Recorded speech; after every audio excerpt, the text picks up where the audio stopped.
Good morning, everyone, and thank you for all thank you to everyone for being on time. And we will get started in a couple of minutes. I am Teresa from Rise Infinity Foundation, and I'll be hosting the session with a bunch of other speakers. And we have an exciting session lined up for you. Just give me a minute to get the PowerPoint started. Yash, can we have the PowerPoint?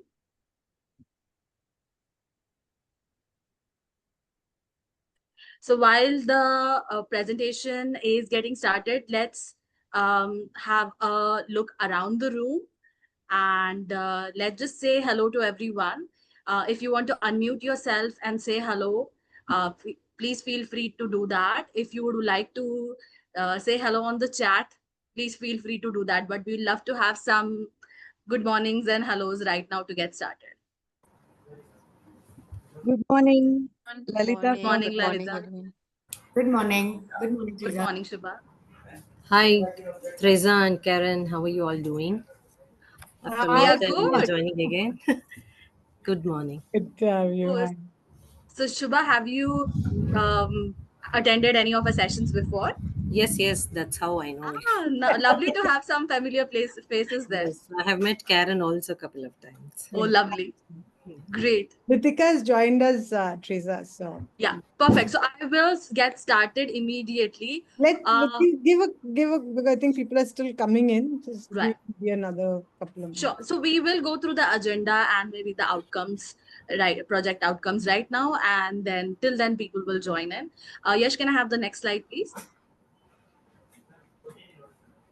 Yes, these are some housekeeping rules. Please rename yourself, and I think I should start with myself right now. Please rename yourself to your first name, your last name, the organization or the company you're from, and your city.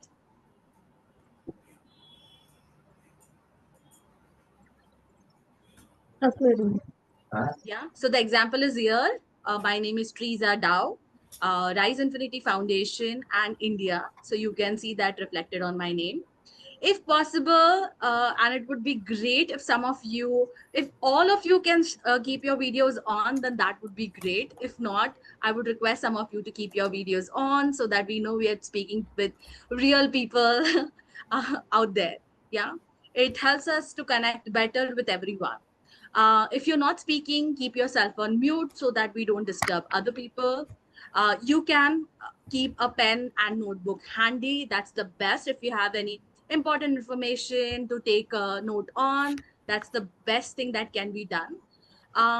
We have planned some activities, we have planned some polls, and we will be asking questions to everyone. Please participate. It enriches the session. There is a lot of peer learning that always happen in our programs. So participating in the polls and activities help other people learn a lot. And of course, we learn quite a bit from all our participants. If you have any questions, please put them on chat. We have scheduled pauses during the entire training when there would be opportunities to ask questions, but don't wait for that. You can just ask questions in the chat and somebody from the team will definitely answer to you. And everybody has different opinions, everybody has different thoughts, so let's be respectful about other people's thoughts and opinions throughout the session, maintaining the decorum of the entire training. Yeah, next slide please. Okay, this is the agenda for today. We are going to do a quick welcome and introduction to all the people who are involved in the training, and of course, you as audience. We'll be covering basics of pitching and elevator pitch. We will do a very short session of pitch practice. We will be doing business model canvas, the concept. We will be doing a short breakout activity over there as well. And then we will be introducing you about pitch deck, and there is a very exciting session or few minutes allocated to the role of technology and AI, where my colleague Ankush would be sharing some demonstration on AI. Yeah, and then we'll talk about wrap-ups and the next step when we would have the opportunity to meet all of you in person in Bangalore. Yeah. Okay, next slide, please. This is what you should expect towards the end of the program. You will be familiarizing yourself with the Bridging Market Access program. You should be able to draft and deliver a compelling elevator pitch using the framework that will give you. You should be able to understand the business model canvas to a certain degree to be able to visualize it for your own business. You will be able to understand the structure and the structure of the pitch deck, and you will be able to reflect on how technology and AI is now, changing the way we are doing business and can support your business innovation and market access. And we will tell you a little bit more about how to prepare for the in-person session with the home assignment. In this in-person session, in the last section, I will also be inviting my colleague Poonam to talk about the certification process. Go to the next slide, please. Yes, this is the introduction of all the organizations who have come together and is making these trainings happen. So very first, AstraZeneca, which is the program is bought by them. It's a global science-led, patient-focused pharmaceutical company committing to transforming the future of healthcare. And we would have somebody from AstraZeneca talking a little bit about their vision of why the program in another few minutes. And that's me. I'm Teresa from Rise Infinity Foundation, and you will see some of my colleagues. You will meet them in during the sessions, and we will be conducting this training and helping you with all the outcomes that I mentioned before. We are a nonprofit organization which strengthens individuals, institutions to think different and act together. Uh, as the name says, RISE, which stands for responsible, inclusive, sustainable, and ecosystem friendly. These are RISE values based on which we operate we operate in the community. We Connect International, I think all of you know We Connect International. It's a corporate-led global nonprofit organization that helps women-owned businesses access and succeed in global supply chain. So these are all the organizations. Next slide, please. This is about the program. So Bridging Market Access is an advanced training program. So all of you are in a certain stage of your business, and it's brought to you by AstraZeneca in partnership with We Connect and Rise Infinity Foundation. It is designed to equip select women-owned businesses. So all of you have been selected for the programs among all the applications that we have received with strategic skills, technological insight, and expert mentorship to drive sustainable business growth. And through a combination of virtual, which is happening right now, in person, which will happen in Bangalore, in-person sessions, you will be able to strengthen your business models, enhance your market readiness, and then unlock new opportunities for scaling and innovation. So we are in April, we are doing this virtual training right now. May 13, we have training in Bangalore. May 16, we have training in May 15, we have training in Chennai. And then after that would begin the very exciting 4-month mentorship with senior leaders. And in October, we will be collating everybody, all the learnings, all the journeys. And that's where the program will culminate. We are very excited to get started today for this program. And a very warm welcome to everyone who's selected and everyone who is here to get this journey started with us. Yeah, next slide, please. Okay, very, very glad to welcome the first speaker for opening remarks, Vritika Maitra, who is the Director of Inclusion and Diversity at AstraZeneca. She herself is very passionate about women entrepreneurs, and I have seen her speaking in some of our previous sessions before, and very excited to hear again from her. Vritika, over to you. Thank you, Teresa. Thank you, everybody. Thank you, team from the Rise Infinity Foundation and We Connect. A very warm welcome to all of you. Thank you for signing up for this program. I represent AstraZeneca today, and this is the first time we are doing something like this in India. Globally, I think inclusion and diversity continues to be at the heart of this our entire strategy. Even if you see how we introduce ourselves, we continue to talk about meaningful impact on people and communities and the ecosystem around us. And as part of our inclusion and diversity work that we do, supplier diversity becomes a very important global priority for us. In fact, it is one of the public commitments that we have globally from AstraZeneca. Globally, we have seen the power of supplier diversity. What supporting women-owned businesses, supporting diverse businesses can bring in terms of resilience, agility, innovation to the organization, especially during the pandemic. We have some beautiful stories that we have seen come up from similar programs in other countries. And like I said, this is the first time we are launching something like this in India, and we are very excited to see how it pans out. For us, it is really about ensuring our supply chain kind of reflects the communities that we operate in. And India is an important, hub location for us. And at the same time, it is also our way of giving back to the community. We are contributing to the UN SDGs, of working closely with the local underutilized communities of gender equality as well. While we were designing the program, we did have a lot of conversations with Poonam, Karen, and team. And, we are very excited to see how this benefits you. Of course, there is that aspect, like everybody mentioned, of you having the access to the right information, hopefully through this program, some tools and skills that you find useful in your journeys. But I think we are also very excited because it opens up a slightly important piece for AstraZeneca. Also, we are very curious to learn from you how, as corporates, we can support you better in this journey through the mentorship program and also through our interactions with Karen and team and all of you throughout this journey. We want to know how we can create more inclusive, more equitable ecosystems for diverse businesses to thrive. So, how we are looking at it at this point is a win-win engagement.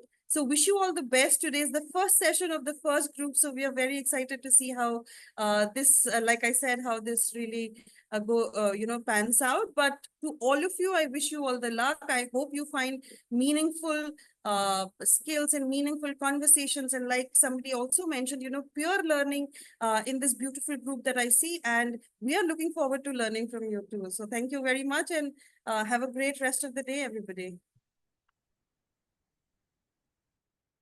Thank you, Vritika. That was very crisp and short. And thank you for the warm welcome to everyone. We are also as excited as you are for getting started on this journey. Yash, can I have the presentation back?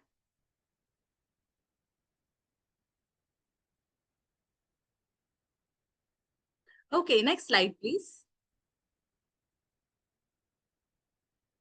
Okay, it's been some time that I haven't heard anything from the participants. So you are still here, still excited. Can I have yes on the chat? Just a short yes. Okay, everybody's here, everybody's excited. Okay, let me just introduce to all the facilitators that will be taking you through different topics today. Also, let me just set the expectation. This is more of an orientation session, which means that we are of course going to give you a lot of tools to prepare, but this session will be like the base for the in-person training. So if you feel like, oh, so much is happening, don't worry, we are going to meet again in the in-person session where we will be taking up these topics in a very short format to take up to answer all your questions, to look at the practicality of each of these tools. Yeah. So coming back to the facilitators, so there is Karan Chaiva, who is the Chief Impact Officer of IDOBRO and RIF, and she would be walking us through BMC, Business Model Canvas, during the entire training. This is me, Teresa. I have been an entrepreneurship educator for over a decade, worked across South Asia, and I'll be working with you on your pitches. And then we have Ankush, who is a tech person from background and has been in the development sector for a very, very long time. And he will be taking us through technology and AI tools. I will request my colleague to put everyone's profile on the chat so that if you want to get in touch with any of them, you can get in touch with them on LinkedIn. And it will be available for you in another few minutes because the same colleague is also managing the deck. Yeah. Okay. So can we have the next slide, please? Okay, here is it. We are going to jump right now into the content of the session. Let's have the first poll. what is the difference between elevator pitch and pitch deck? So while the poll is getting launched, you can everybody let me know if you know the difference. If you know the difference, then you can type yes. If you don't know the difference, you can type no. If you have an elevator pitch, you can type yes, I have an elevator pitch. So yeah, I think I've given two parallel activities. So let's first do the poll and then let's move to that interaction. So the question is, what is the difference between elevator pitch and pitch deck? The first option is elevator pitch and pitch deck are exactly the same. There's no difference. Elevator pitch is longer than the pitch deck. Elevator pitch is not as important as a pitch deck. Okay, we are getting very interesting responses.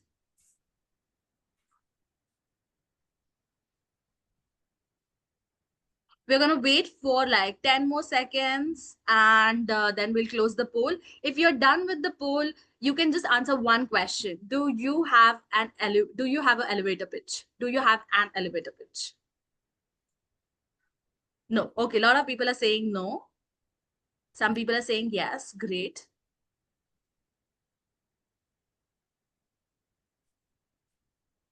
Okay, Nidhi has written elevator pitches is as important as pitch deck. Okay. Okay, so we have a mixed group of people who are saying that they have an elevator pitch and somebody saying they are not. Okay, we are going to close this poll in another 10 seconds. And then we're going to jump to the discussion. Okay, so Yash, on my count, you can close the poll. 3, 2, 1. And you can share the results. Okay, so 8 out of 21 says elevator pitch and pitch deck are exactly the same. Elevator pitch is longer than pitch deck. 10 people are saying that. Elevator pitch is not as important as pitch deck. 3 out of 21. So let me just respond to these inputs. Elevator pitch and pitch deck are completely different things. Elevator pitch is verbal. Pitch deck is basically a PowerPoint presentation or a Canva presentation or any kind of presentation that you will take to a customer or to an investor to share details about your business. But elevator pitch is like a foot in a door where you sort of introduce your business to anyone. Elevator pitch is much, much shorter because it is verbal. It can be 30 seconds to 1 minute. It is much, much shorter than a pitch deck because you present with the pitch deck and the pitching can take a long time. Elevator pitch in the written format is just few lines. Pitch deck is an entire 10, 20 slides deck. Elevator pitch and pitch deck both are extremely important. They have very different purposes and they do work for you in very different way. So both are very crucial. We are going to jump into what is elevator pitch and why is it important in a bit. You can close the poll, Yash, and change the slide. Okay, but before that, let me just ask you, why is elevator pitch important? If anybody wants to unmute and share. Hi, Triza. This is Nisha. Yeah, hi, Nisha. An elevator pitch, I think, is important just to catch the interest of a prospective customer. Right. In a short time, without boring. Fantastic. Yeah. Okay, so can I have the slides, Yash, again? Yes, elevator pitch is definitely to catch the interest of people, for sure. Anybody else wants to add to that? Till my slides come back. It is a short way of telling who you are and what you do. Perfect. So imagine you are in a business meeting, you meet this really interesting client who can possibly give you a huge order, and you meet him, say, in an elevator. Next slide, please. And you have only like 30 seconds to tell them who you are, what you do in a very quick way so that he or she can give you the foot in the door, can give you the entry to a meeting. So elevator pitch is very, very crucial because as entrepreneurs, we know we can meet anybody important in any circumstances, right? Like right here, right now, you might, if you look at the chat, You might be able to find partners, co-founders, customers, consultants. So we have seen all of that happening in the chat section where people are interacting. So you don't know who you're going to meet where. Maybe in a wedding you might meet and they ask you what do you do, and then you give your elevator pitch. So do you really have 30 seconds for elevator pitch? Not necessarily. You we prepare for 30 seconds or a minute, but you may have more time than that. And the idea is to have like a crisp introduction of your business so that people are interested to know more about your business. Yeah. So why elevator pitch? Because it's a 30-second speech geared to convince someone about a product or company. It's a prime chance to make a good impression and generate interest in the company. So that's the purpose. So not like, it's not like what we see in the movies that the hero or the protagonist walks in, gives a small pitch and then takes the checks away. It doesn't happen that way. It's just a gateway to your next meeting. Next slide, please.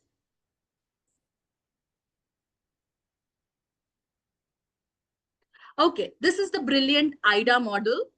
Anybody who's starting out making an elevator pitch or any simple pitch can use this particular model to draft their elevator pitch. So what is IDA? A stands for attention. So you get the attention of the audience. We live in information age, too much happening is all the time. So attention can be bought in by various ways. You can throw statistics at a person. You can ask a question of a pain point. You can start with a story. So the idea is you basically start with something that will get the person to pay attention to what you're saying.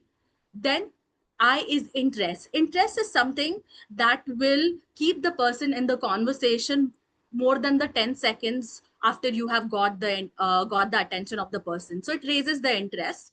And D is desire. Awaken the desire of your audience. So once you say that, do you know that 90% of the fabric that is generated goes to waste, ends up in the landfill in the first 3 years. Now you got the attention. But you can change that. You have got the interest by using our product. Now they want to know a little bit more. And if you want to know how our product works, action is call me or see our website or set up a meeting. So IDA is attention, interest, desire, and action. So you get the attention of the person by throwing something at him, which is the statistics and a question and emotional aspect. And then you get the interest of them by telling them about a solution. You awaken their desire by showcasing how the solution works. And then you give them the action where the person can now get in touch with you or knows how to go about getting the solution for you. Yeah. Next slide, please.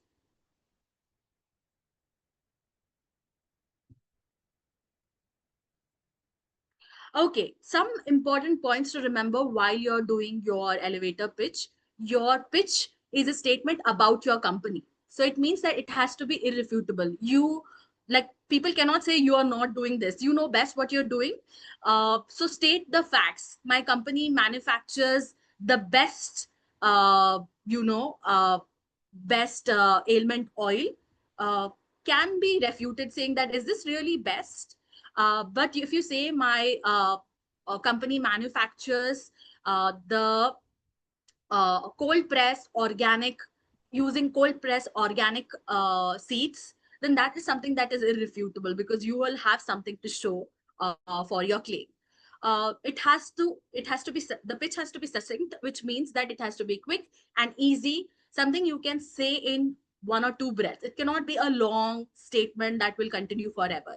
It has to be easy to be understandable. Somebody whom you're meeting may not know the jargons of your industry. So keep it very simple, and it has to be attractive. Attractiveness is based on the needs of the person.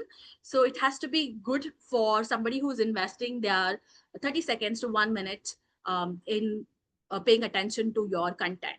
Yeah. Okay, next slide, please. So this is an example of an elevator pitch. Before we go to the details of the elevator pitch, I also want to say that technology has made it very easy to draft anything. So what we are going to do is we are going to look at an example of elevator pitch, but we are also going to look at couple of prompts for drafting an elevator pitch for a B2B client. Yeah. So the example is need to create a high quality video for your business. So you're getting the attention of the person. Unfortunately, this means you'll have to hire a video production company. This is actually, talking about the getting the interest of the person. Okay, if I have to make a video, I'll have to do this. The problem with these companies is they cost a fortune, which is very true. This is getting the interest, keeping the interest of the person in front of you. Another problem is that they take forever. For example, they usually need 6 to 8 weeks to shoot, edit, and produce your video. On the other hand, with a video production software, you can cut this time down to 30 minutes. Now you have piqued their desire. Like, how can something that takes 6 weeks now will take only 30 minutes? These are professional quality videos. Now you're getting the solution to them and come complete with animation, music, and text. Just think of the time and money you will save. And we would love to talk to you. This is the action. We'd love to talk to you to know more about your current promotional video requirements. Yeah. So this is a sample of elevator pitch. Before we go into dissecting this pitch or saying that this looks very basic or whatever, I just want to say that elevator pitches are not, transformational pitches. These are pitches to get the interest of the target audience that you are aiming the pitch for. It has to be refined continuously. Steve Jobs used to practice his pitch of launches for at least 100 times, both in professional and in personal environment. So we as individuals need to build up a elevator pitch with a lot of practice that will work for your sector and that will work for your industry. Yeah. So I'm going to take a quick pause over here and let's take some action. Let's have a little bit of conversation on elevator pitch. How many of you already have existing elevator pitches?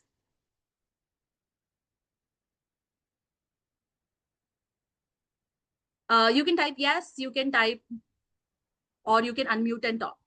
Okay. Ume is saying she has one. Okay, great. Anybody else? Shilpa is saying no. Okay.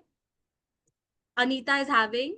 Nidhi is saying yes, but still needs improvement. Okay. Anybody wants to share how did they arrive at the elevator pitch?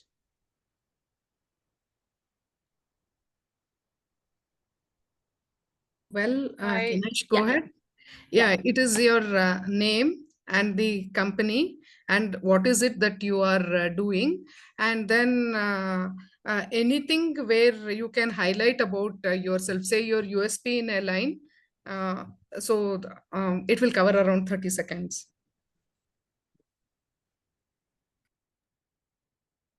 Do you have an elevator pitch you'd like to share, Savita?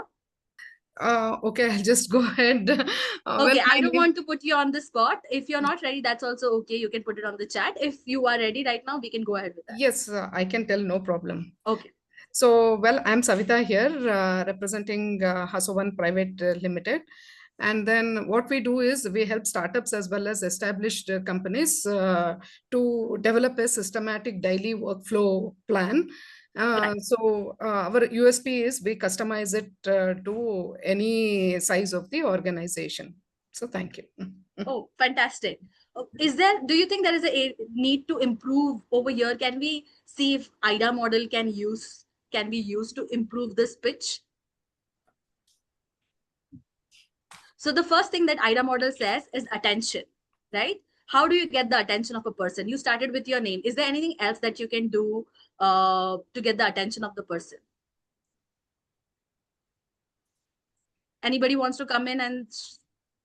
You can call them by their name. Like, sorry? You can call them by their name, if you know their name. Right. Oh, that's a great idea. You can call them by their name. Yeah, I would start by saying, hi, Teresa, how are you? This is Shilpa. And then... Right. Fantastic. That's a nice way of taking attention. Is there any other way we can take an attention? So, Savita, what problem are you solving? Focus on a problem. Yeah, fantastic. We can focus on a problem. Can we start with some quote? Like, you Yeah, know, you can start with the quote. Fantastic. okay, see, vision and mission. I always tell my this one in an abbreviation. If at all I have to introduce, I call it's ABBA, author, Right. business consultant, business podcaster, as well as an active meditation facilitator. So when I Right. say ABBA, so that will resonate in people's mind. That's a nice way to get started. Okay, fantastic. So you have got the attention, then you'll get the interest of the participant. Um, so great. And we are going to do a very practical session on it. But let's just go back very quickly. I have one more slide to cover before we jump into the practical aspect of it. Yeah, we are going to do the prompts for drafting a nice elevator pitch. And these prompts are not like be it all end all prompts. These are just suggestions. Everything, like, you will require to tweak it a little bit for your own business, and then adjust it to work for your organization. Yeah. Okay. The next slide, please. Okay, these are very long. Feel free to take a picture. So the first AI prompt, and this is targeted towards, each of the prompt has to be customized. And this is targeted towards a B2B company. And it is targeted, drafted using IDA model. If you look at the prompt, you will see that it talks about what you need, which is an elevator pitch using IDA model. And then you give a little bit information about your company, and then you talk to them about the solutions that you offer, and then you will talk about what is the tone that you want. Now, if your organization, say, is a media company, then you would want something that is casual, that can that there is a room for a lot of creativity. But suppose if you are a wellness company, you would like to use a tone that is maybe business but also casual. But if you are, say, a finance company, you would like to keep it strictly business professional tone. So depending on what kind of what kind of tone you want, and tones can be professional, business oriented, warm, uh, gentle, soft, casual, funny, humorous. Depending what you want, you make us Chat GPT or whichever AI tool you want use to keep it to draft it according to you, according to that. There are two examples. One is for a wellness company, and then is a company that works on leadership development using emotional intelligence. And I think I took samples of companies from the applicants for this program. Please feel free to take a screenshot just to emphasize on the key elements. Start by talking about what you want the AI to do. Give information about your company's profile. Talk about your, like, what is your service or product, what you're selling, basically, what is the solution. And the last is tell the AI what kind of tone you want and how much time you would the pitch would be. Yeah. I hope everybody has taken a screenshot. Otherwise, this would be added to there would be a handout that we'll be sharing, summarizing today's training, and it will be part of that. But if you need it immediately, because we are going to jump into an activity session.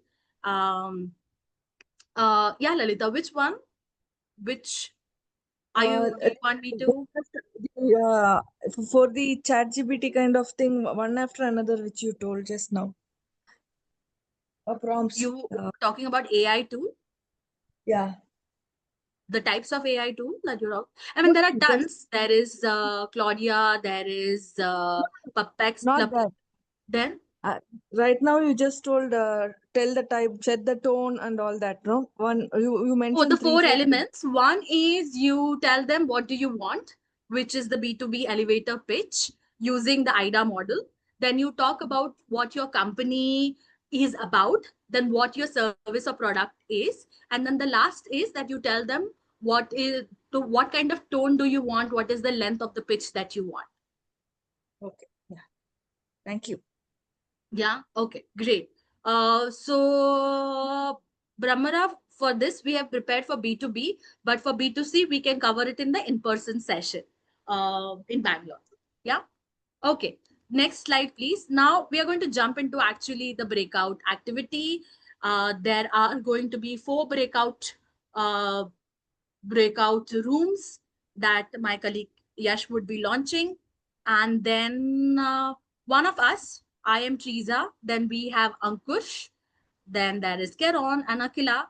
We are 4 people who will be in each of the room, helping to facilitate the breakout activity. What you're going to do is you as a group are going to work on creating an elevator pitch using the IDA model. Yeah, that's what the activity is. Can we have the breakout rooms, please?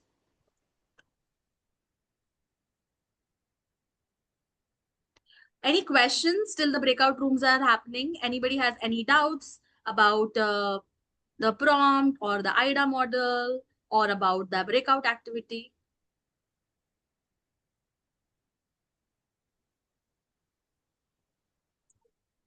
Hi, I joined a little late, so I missed the initial thing. So I'll try to catch up.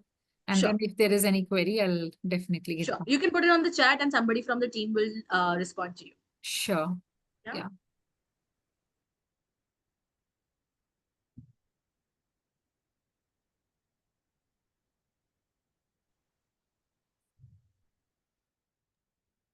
Breakout rooms are open. Please do record the breakout rooms. Host.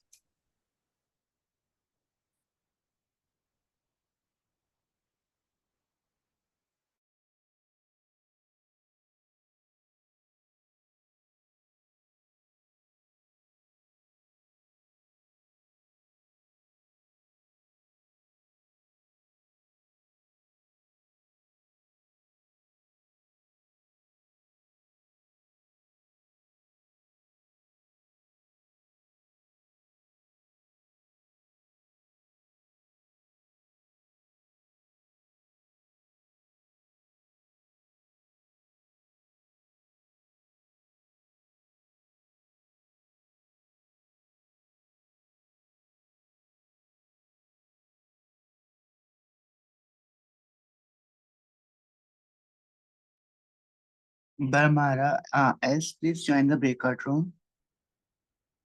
Savitha.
Emily, you can join room number 2.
Okay, I hope everybody had a great time in individual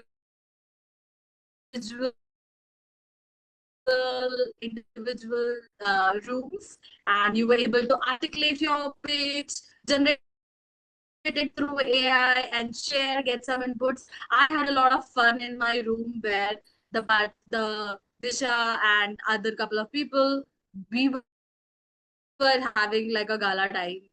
A little bit at what happened in your rooms, or highlight any particular pitch that you heard. I think I'll go. We had a great room. Everybody had a chance to pitch first, and then we all gave feedback. And I think we had some important peer learning that happened from each other because, somebody used a Sanskrit line to get started. Somebody used a visualization tactic to get started. Somebody used a great question. So I think, just the start itself was so powerful. So you can imagine the rest, how it was. So I think lovely strategies from each other. And I think one thing I do want to share is, beautiful sharing that came back in the feedback was to say, I forgot to do this. I think any entrepreneur who's willing to admit and say that, I need to learn something or I've missed something, I think is a beautiful testimony to say that, that person is definitely going to be a success because they're ready to learn. So I think all of us were learning in that room a lot. So thanks a lot to my team. Yeah, that happened in my room as well. Ankush, Akila, do you want to very quickly share how the conversation went in your rooms? So quickly, I'd like to say that there was a lot of learning. People were saying, this is my challenge. And I think that was the openness with which they were open to talking about it, saying, this is my struggle, this is my pain point, I'm not able to condense it. And they wanted to add everything. And there was like, this is the product I sell, but this is what I want to sell. So there was a lot of learning there. Amazing. I think it's same, right? Like for in our group also, we were discussing about how you want to be very comprehensive about your services or what you're offering, and but elevator pitch is not for that. Elevator pitch is just to get your foot in the door. Yeah. Okay, Ankush, you want to summarize very quickly before we move to the next section?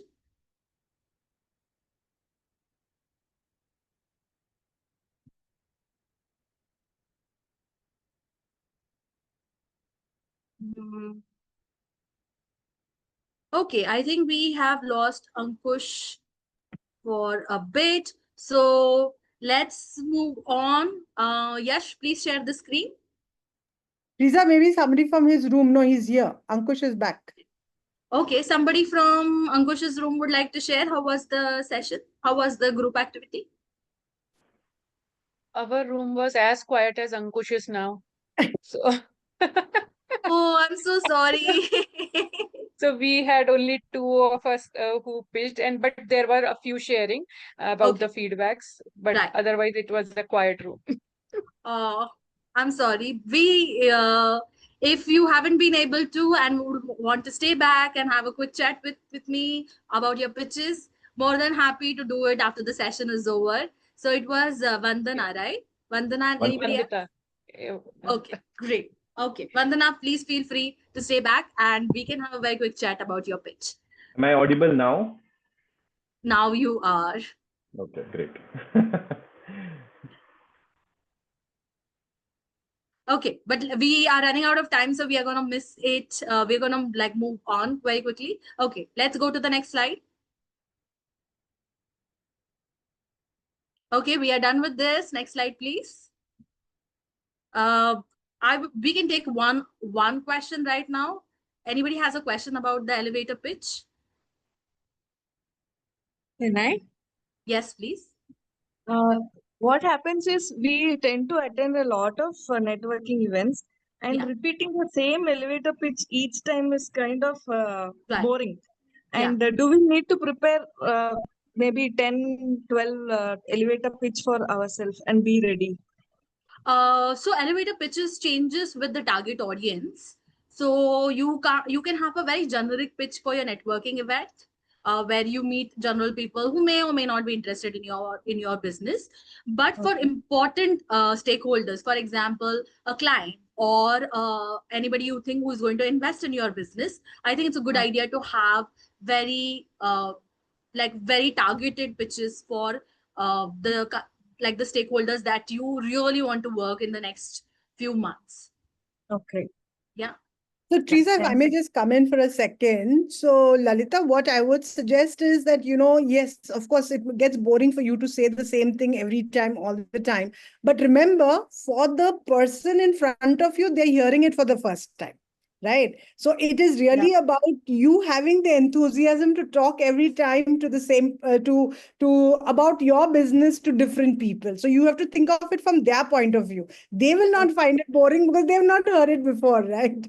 But at the same time, yes, what Teresa said, you must try and customize as much as possible. So a bare framework must be fixed, that these are some points you want to say it. How you say it can differ from person to person. But the content should be more or less the same, right? It's like this training program, right? While the content could be pretty standard, how we interact with each one of you, how we work with you will differ depending on the participants as well as what are the needs of the part, right? So that's the same way. Yeah. Thank you so much. Karen, I Thanks, agree Lalita. with It's you. a great question. Yeah, because even I was mentioning this to Akila. We render a lot of services, but it does not apply to each business alike. So we do customize because the other person is not interested to hear like the 100 things that we do. They are only interested how you can make a difference to us. So it's very important, according to me, to customize. Otherwise, you will lose that 30 seconds what you get. Absolutely, absolutely. Okay. Yash, can I have the next slide, please? With this, our elevator pitch is sort of over. We will touch base a little bit on it towards the end. But right now, we are going to move to the next section, which is a very, very short, quick poll before I hand over the platform to Kiran. We are going to move towards something called as business model canvas. And let's just ask a question if you're familiar with business model canvas.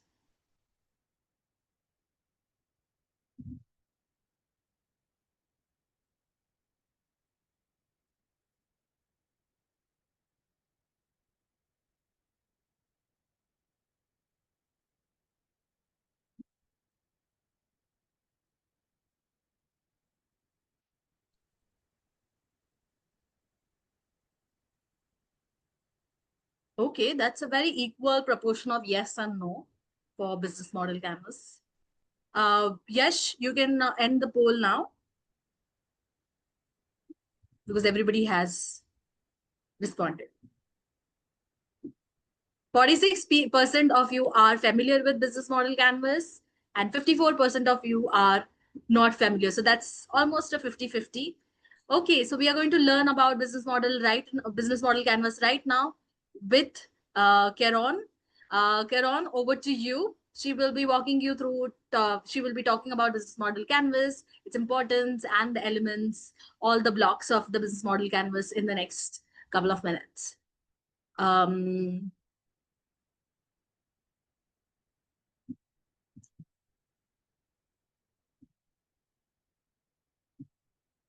Okay, and is Karon here or did we lose her?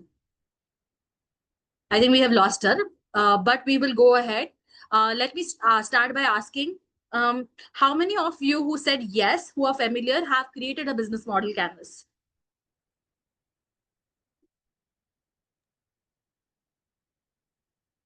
Emily has done business model canvas. Yash, can you change the slide, please?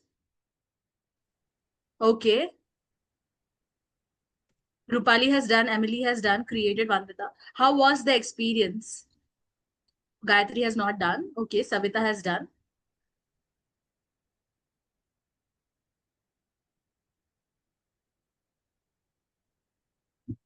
Okay, so anybody who has done, can we talk about, was this the same model that you use? I mean, there are some minor variation here and there. Is this the one that is shared on the screen? Is this the same tool? It's hard to make, but helps to get us into. I agree, Vandita. It is a tool that makes you think so deeply about your business, because when we're thinking about the business, we think of it in smaller boxes, right? Like how to manage your employees, how to manage your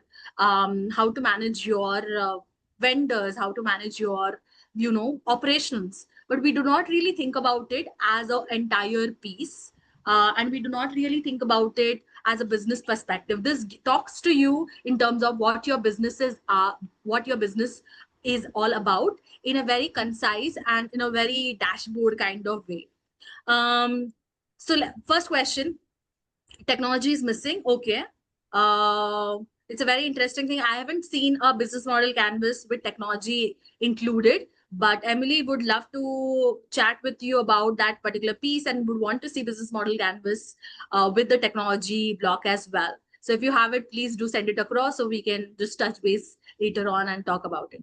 Okay. So first question, where do you start? Where do you start the business model canvas? Which section? Is it the value? Who said that? Me, Nisha. Oh, bingo. You start with the value. Why would you start with the value? Because unless you know what your company is about, yeah, I think everything works from the center point of what you are and why you are. Perfect. And where do you go from there? Once you know the values, which side? Do we go to the left? Do we go to the right? Key activities? I don't know.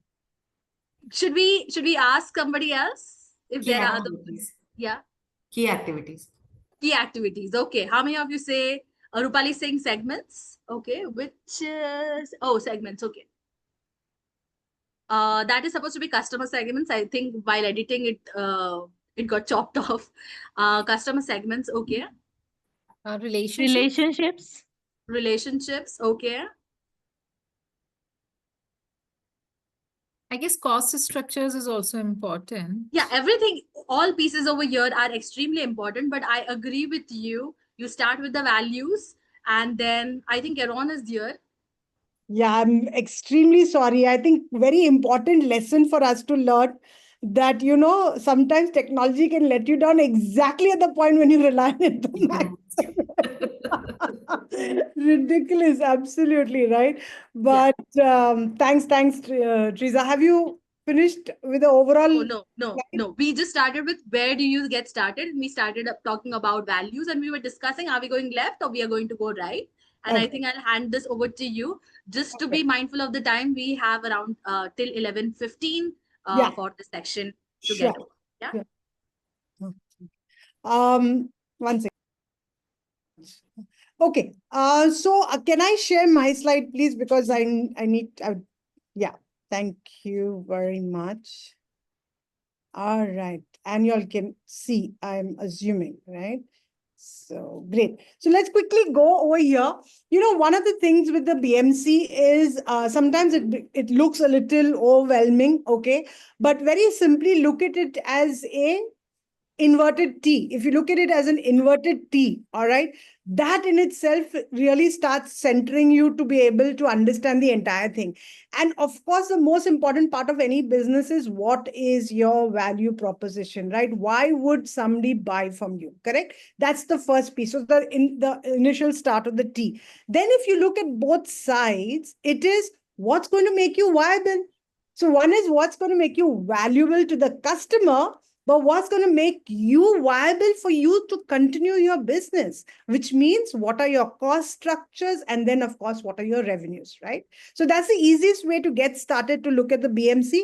And then we will look at the other parts around the value, because where does your value come from? Right, is what you're going to start looking at. So let's just quickly go through the different components of the business model canvas and we'll take it from there. Okay. So the first, everything starts with the customer, because if the customer is not there, what are you going to sell and how will you sell, right? So who are your most important customers and users of your product or service? So this is very critical. And, I just want to quickly say this. I don't know if Teresa mentioned this is just an orientation session. This is not the complete training, right? This is just to get you all comfortable to understand some of the key concepts so that when we see you all personally, because we are going to come and see you all personally, we'll be able to work with you and you've already worked on these things so that you can come ready with questions and go deeper.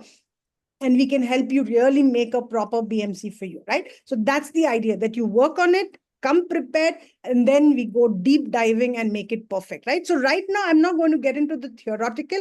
I want you to understand the concepts, and after which we will hopefully be able to take a lot more questions from you, right? So how do you understand your customers, each of their personas, right? Most important is just don't take the obvious, because that's very easy, right? Their age is very easy, their gender is very easy, but what does they think? How do they do? What actions they take? All these are very, very important, right? What kind of stakeholders are there? What would motivate them to buy from you? You know, what is the kind of gaps that you are serving? And of course, who gains the maximum, right?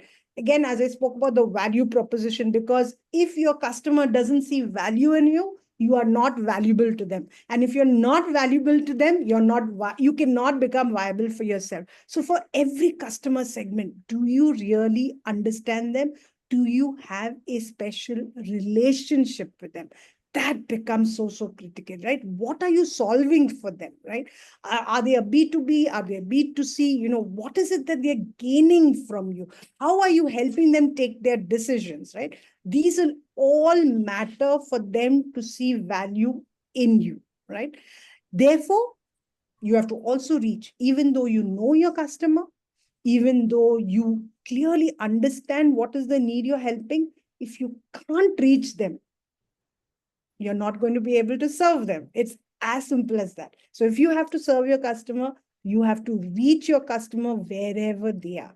And that's what takes us to how you are going to reach them. What are the channels you're going to use to reach them? How are you delivering the value that you have for them, right? And this will be in different ways. So it can be physical, it could be virtual.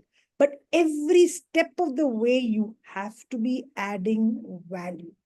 You cannot assume that my good or services that you have will reach my customer without any in-between interferences or in-between situations. Exactly what happened just now. So having risk mitigation strategies, having an understanding at every stage what is happening becomes very important. You can't just say, that I'm in my production or in my warehouse or in my office, I know what it is, and then my customer is there and I know what they want, and so it'll get delivered. No, in between, there is what we call both the supply chain and the value chain. They're not essentially the same. In some cases, they're identical. In some cases, they're different. So understanding your supply chain and then understanding your value chain will help you to ensure you're adding value at every stage and helping your customer, right? I'm going to pause just very quickly in the middle of the BMC components to just get that this first part, have you all been able to get? And if there are any quick questions, I will show the BMC itself directly so that you can, sorry. Okay. So this is the BMC. And right now we have covered value, we have covered channels, we have created relationships and these segments, which is on this side, right? So any questions on this before we move on to the rest? Hey, Karen, Tina here.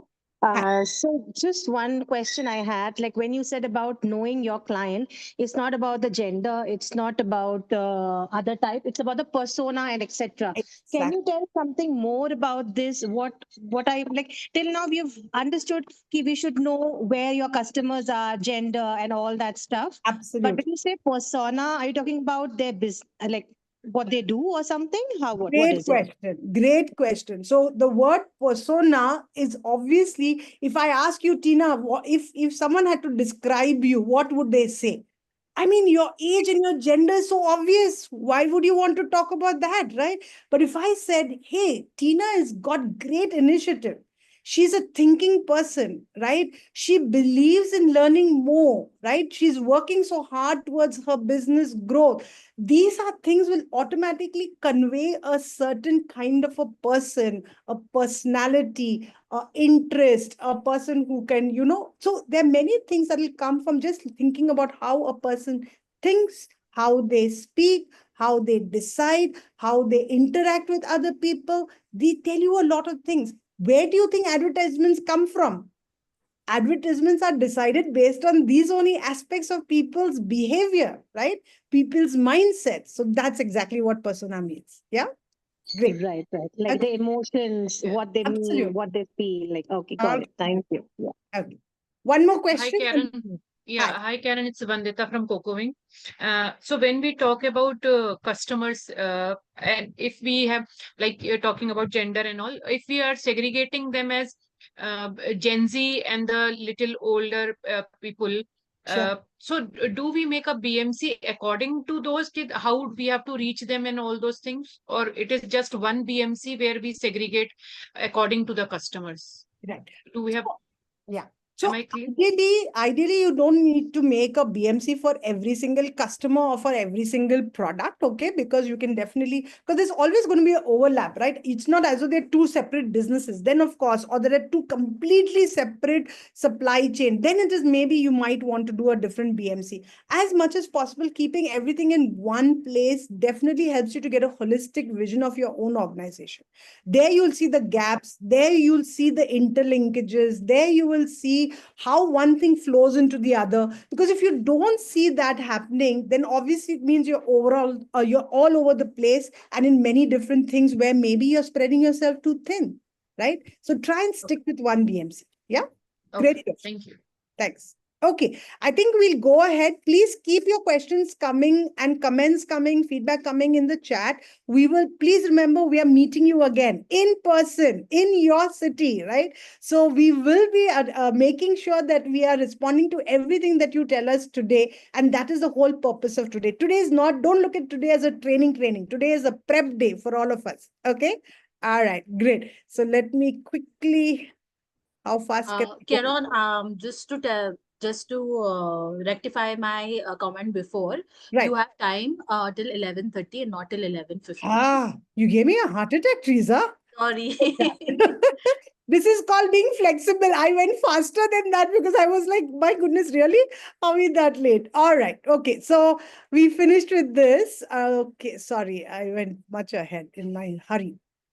All right. So now we will look at the next part, which is customer relationships, right? So what kind of relationships are you maintaining with your customer and what stage are you at? Now, this is a very interesting point.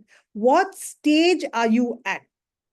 Can someone tell me very quickly what is the meaning of the word stage? I mean, what can stage mean to you? Stage could be whether you're a startup or you are growing or you're looking for funding or what it is.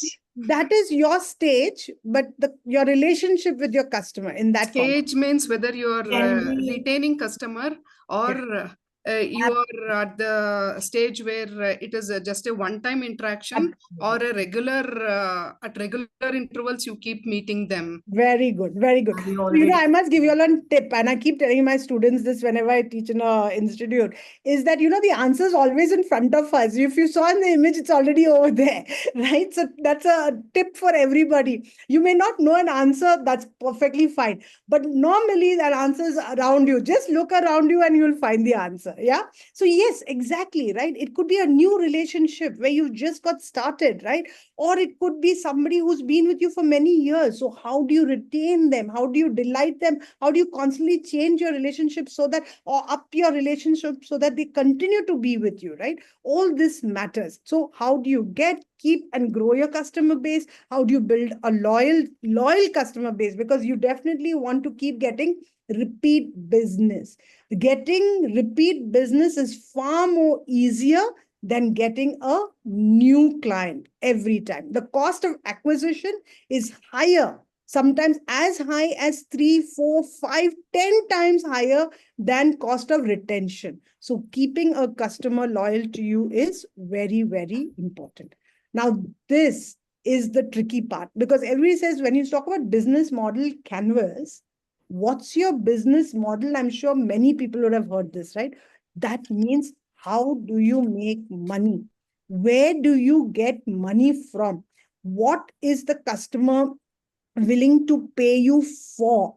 Which are the transactions that are going to help your business to grow, right? So this is the most strategic part of your entire business model canvas. And that's why we always say, what's your business model? Which means how are you getting your money? How are you pricing it? And what is the customer willing to pay for this value that you are creating for them, right? So these are really, really, again, very important. Yeah. And one of the most important things in revenue streams is pricing strategy. I mean, there's of course the whole 4 Ps of marketing, but pricing strategy, many people tend to do a cost plus. A cost plus strategy is a survival strategy that I must at least make sure I get so much money. Then only I will be able to survive, right?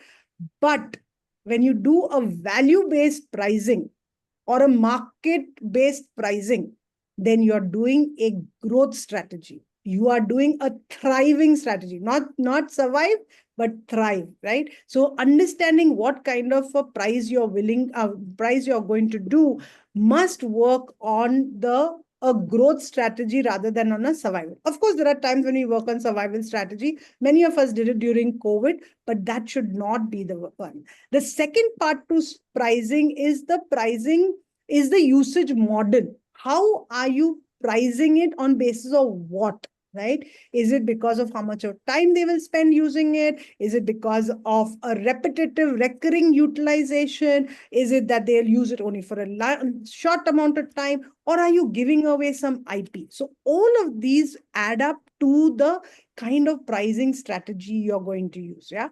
And this can again have, even that can have different ways in which you can very strategically manage your pricing so that your customer does not feel like they're just giving away money. They realize that what they're getting in exchange, right? So this takes a lot of insights into your customer's persona and utilization for you to be able to then create the right kind of pricing strategy, right?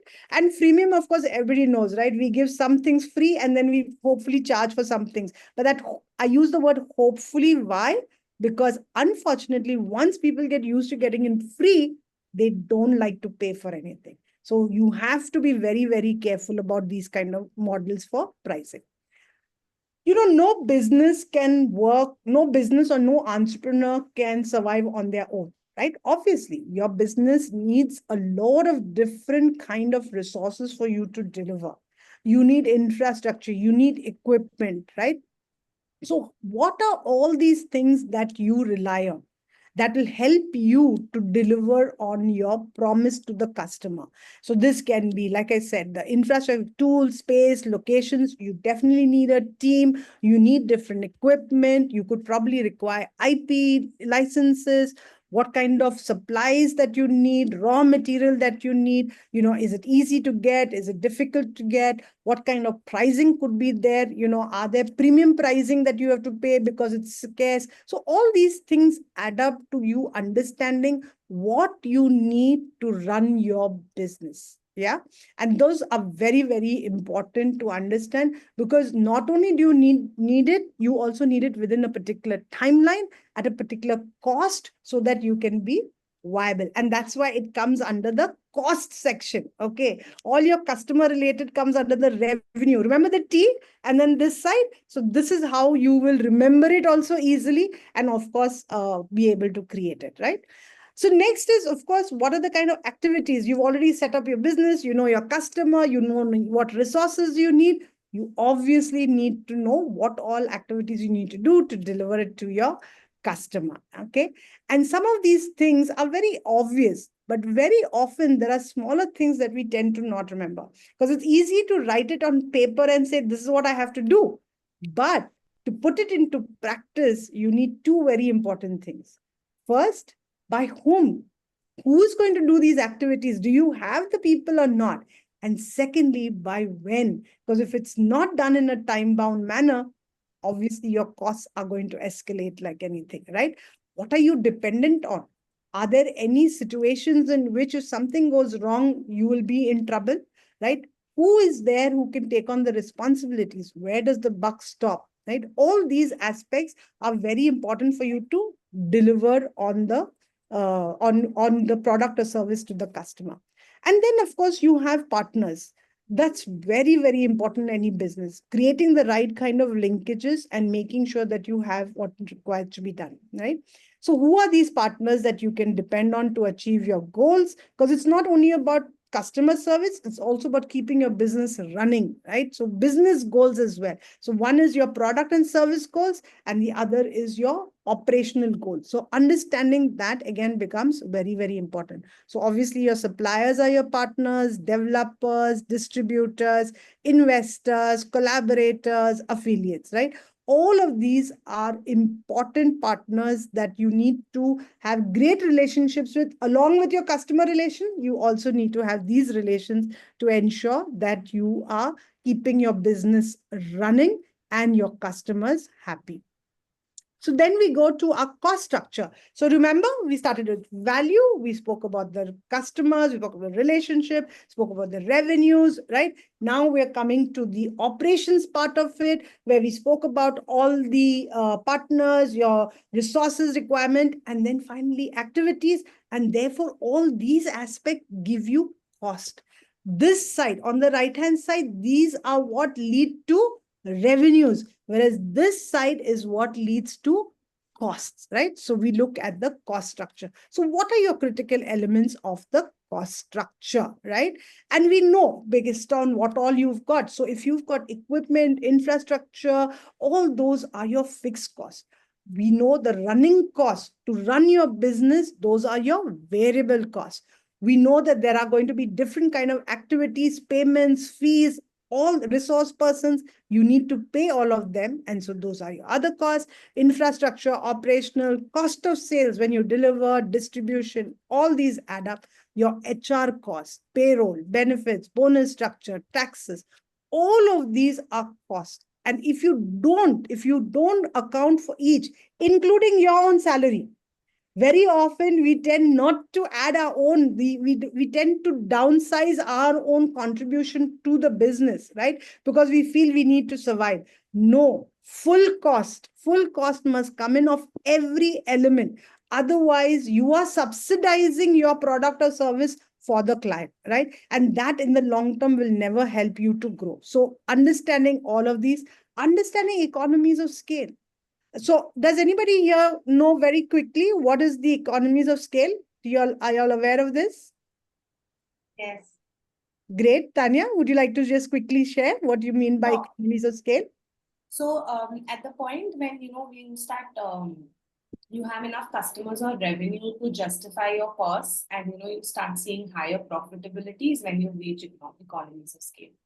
Okay, so partially yes, because what you're saying is once the number of customers grow, obviously your delivery will become higher, right? Which means you're operating at a much higher level than what you were at before. And the minute you're operating at a higher level, it means all the things that are required to be delivered to your customer will increase. So it's like bulk buying. I mean, very, very simply to put it is bulk buying, right?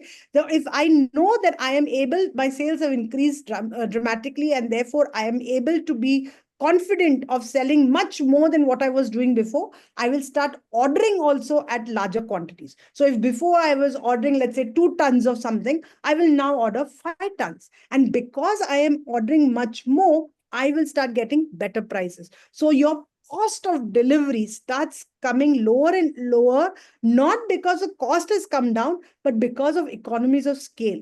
The minute you're doing much more at one time, the cost of delivery starts coming down. And that's the economies of scale. Yeah. Okay, so what are the risks and the unknown? So of course, as business keeps increasing, you will also have a whole element of risk mitigation that needs to be thought up through. And what are the things you don't know? Like, the Johari window that says what I know, what I don't know, what I know, I don't know, and what I don't know, I don't know. That's the danger zone. Not knowing what you not know. What you know you don't know, you can still perhaps work towards knowing about it. But if you don't even know you don't know it, how are you ever going to plan or mitigate it? So these are the things you need to think through to ensure that your BMC is tightly fitted in. Please look at it. It's like a puzzle, right? Each piece is related to another piece. Each piece is dependent on another piece. When you start looking at your BMC holistically, that's when you really have understood your business. This is not about your product or service alone. Please, there is no box that says product. It is the outcome of designing or thinking through a product or service that you want to deliver to a customer is your BMC. And that is why the question was, what's your business model? Yeah. So this is the meaning of a business model canvas. I've tried not to be very theoretical. We don't want to spend too much of time on theory because there's enough out there that you can get. I'm more interested in making sure that you understand the concept and can start applying it. And then if you have questions, I'm happy to, of course, dig deeper into making sure that you understand whatever it is to make sure you implement it for yourselves. Yeah. So great. Let's stop here and we will take questions. Maybe I'll go back to the BMC if you want me to keep that just as a reminder mechanism for each one of you.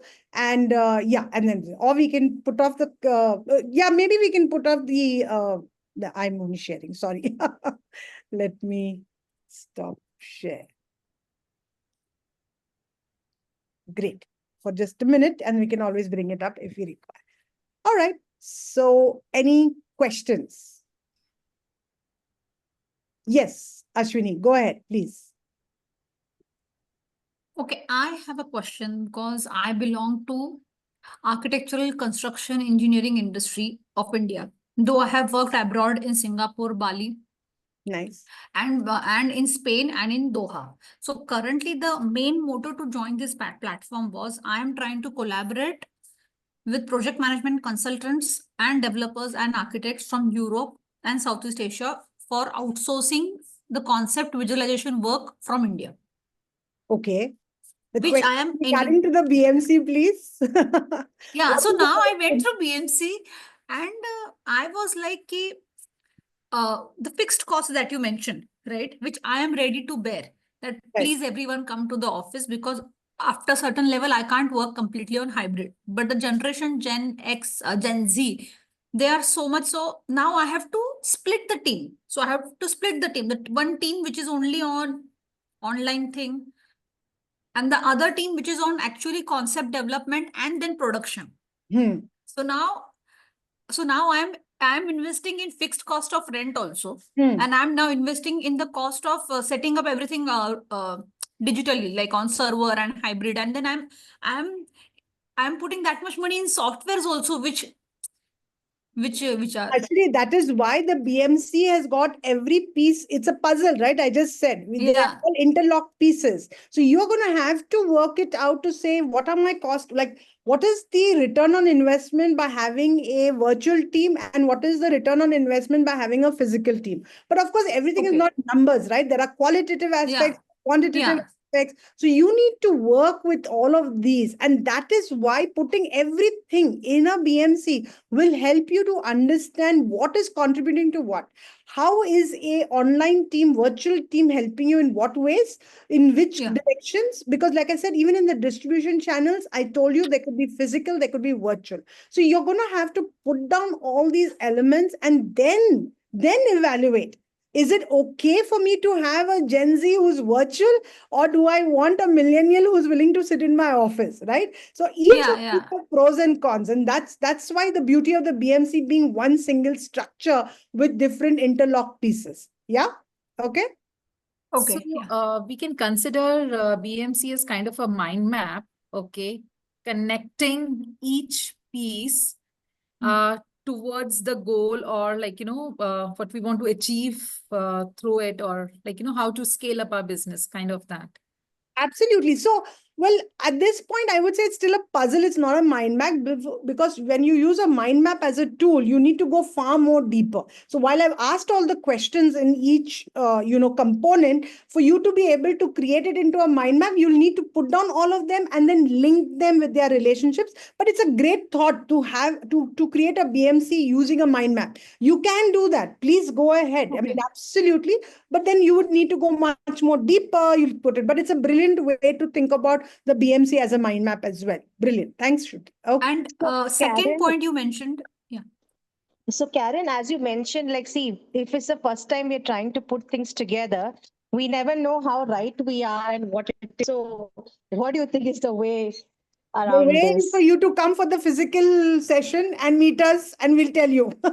Yeah. No, because that's precisely what the purpose of today's session is to give you that initial, inputs so that you can start working and you're not coming fresh to the physical event. I mean, actually, initially we were just to have the physical event, but this was really decided only for that, to maximize the optimum time of our usage over there when we do FaceTiming with you. See, so this is where, Ashwini, you have to see, right? The benefits of virtual versus physical. Yeah. So physical has certain benefits, virtual also has certain benefits. So you need to play around with both. Yeah. So now the second question which you mentioned. Sorry, Ashwini. Okay, sorry. Karan, I would like to take a couple of questions, and I think there are some comments for you from me on the chat. Can you respond to those? Until then, I will take a few questions for everyone.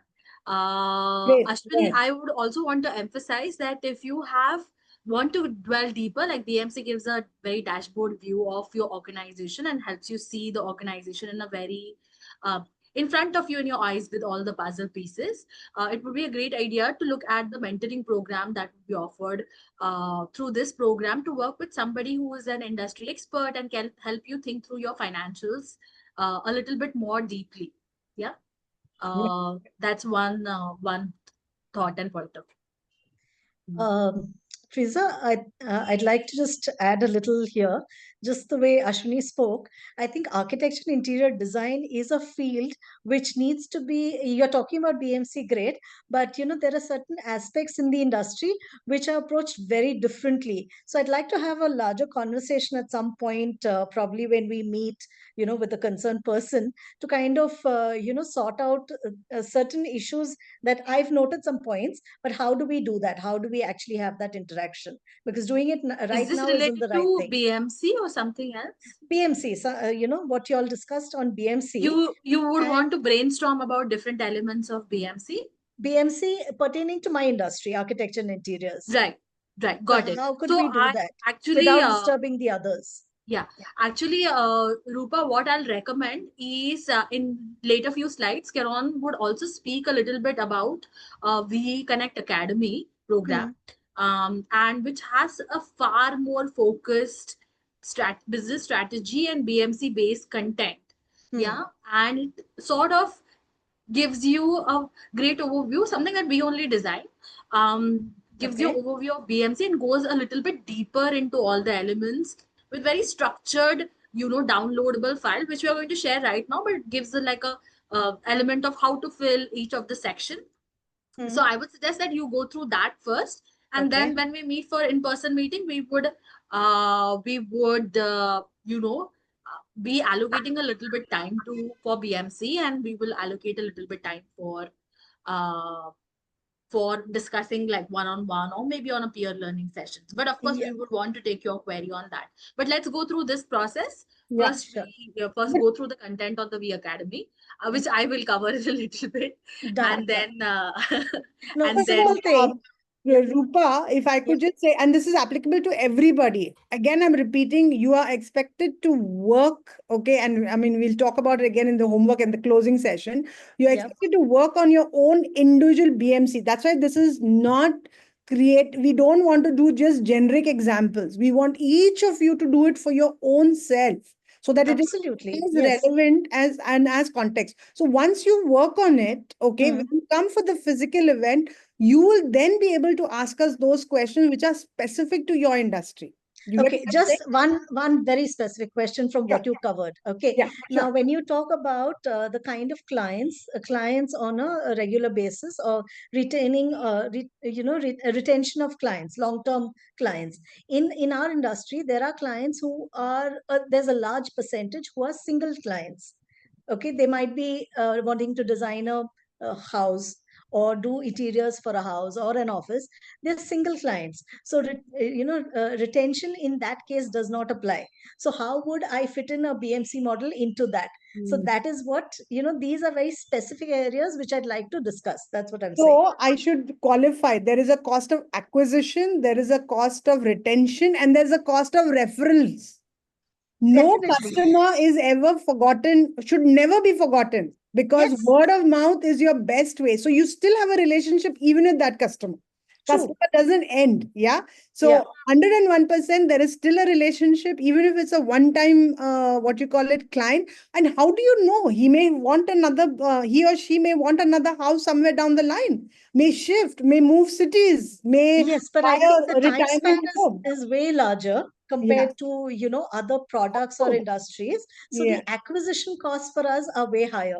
So Fair enough. Fair enough. So that's how you'll have to kind of break it down to say, okay, then you'll focus, right? Because when you start putting down those costs, you'll know. And let me give you all one more tip, everybody. I mean, but I hope this is not a cheat tip. It's not meant to be a cheat tip. Okay. You can obviously just put a BMC for your specific business in using AI. You will get one of the most detailed BMC possible. But what I would tell you, see, one of the biggest things of technology is not what it can do for you. What is it that you can get out of it?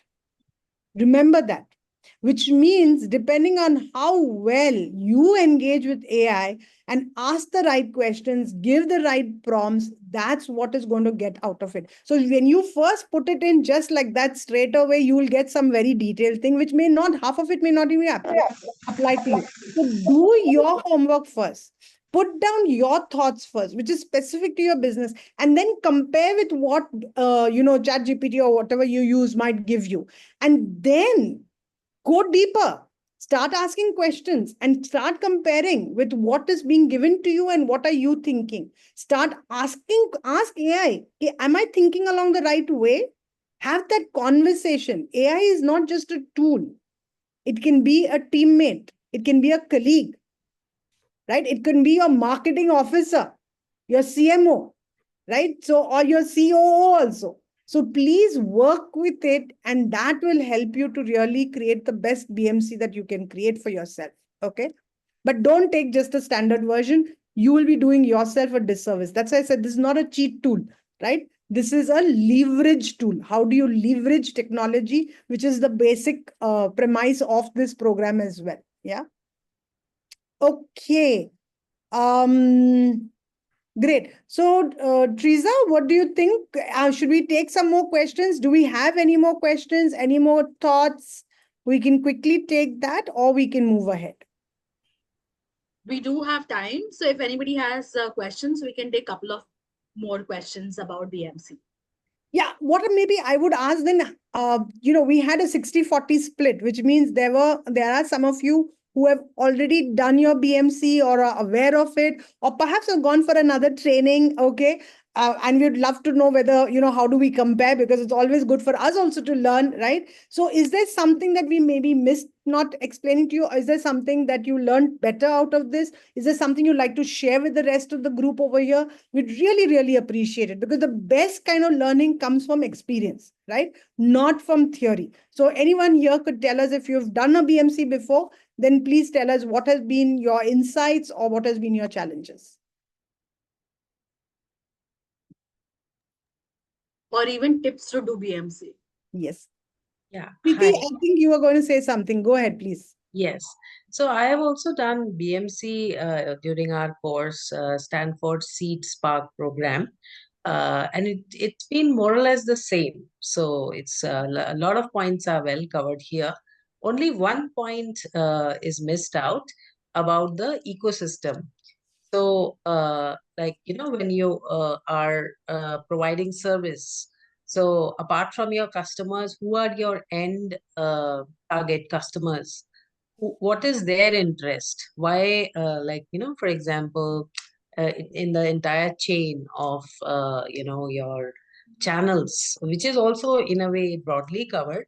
So in the channels, like in a hospital supply chain, what would be their interest? Like ambulance, for example, ambulance service providers, or, in villages, where are they kind of, providing their services, or where they would like to target. So the target segment has to be broadly covered.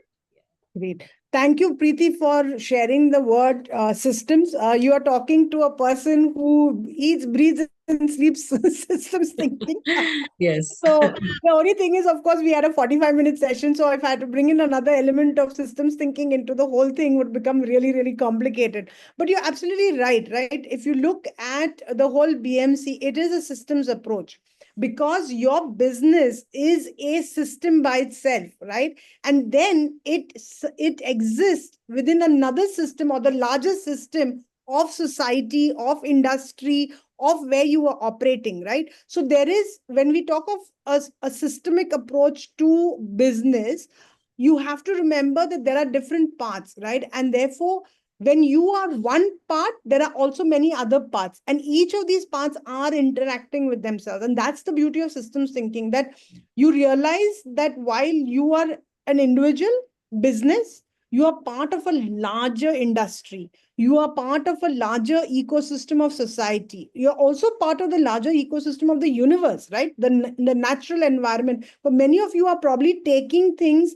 or using raw material that could be extracted from the earth, right? Or from nature in many ways. Even if you're not doing that extraction, perhaps the resources that are required for you to deliver your goods and services require water, require energy. And so climate has an impact on your business. So definitely a systemic approach or a systems thinking approach to your business would enhance your BMC even further, right? But of course, you need much more time to kind of go into that. But thank you for pointing that out, and really glad to be able to speak at least a few lines on that. Awesome. Okay. Anybody else? Hi, Karen. This is Amulya. I just wanted to check, how often do you then recommend doing a BMC for you'll do it once and then I'm sure it's important to keep doing it from time to time. So do you have a recommended timeline, whether it's time-wise or a stage in your business? Great question. Really, really great question, right? Because it takes time and effort to do something like this. So how often are you going to do it? Let me put it very simply. As often as you do a strategic meeting.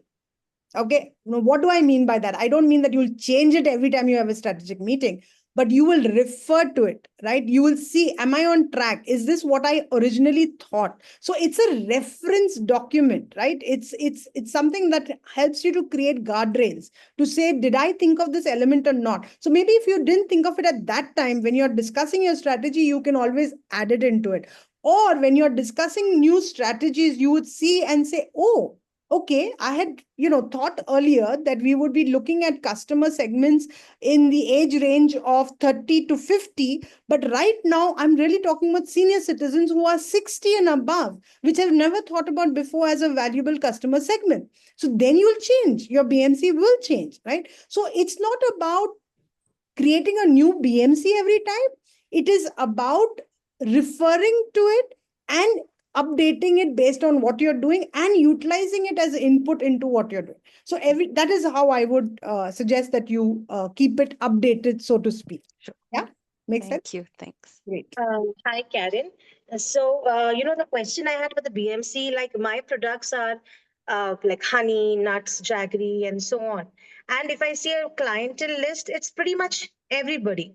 So when I'm doing a BMC, how do you think I bifurcate?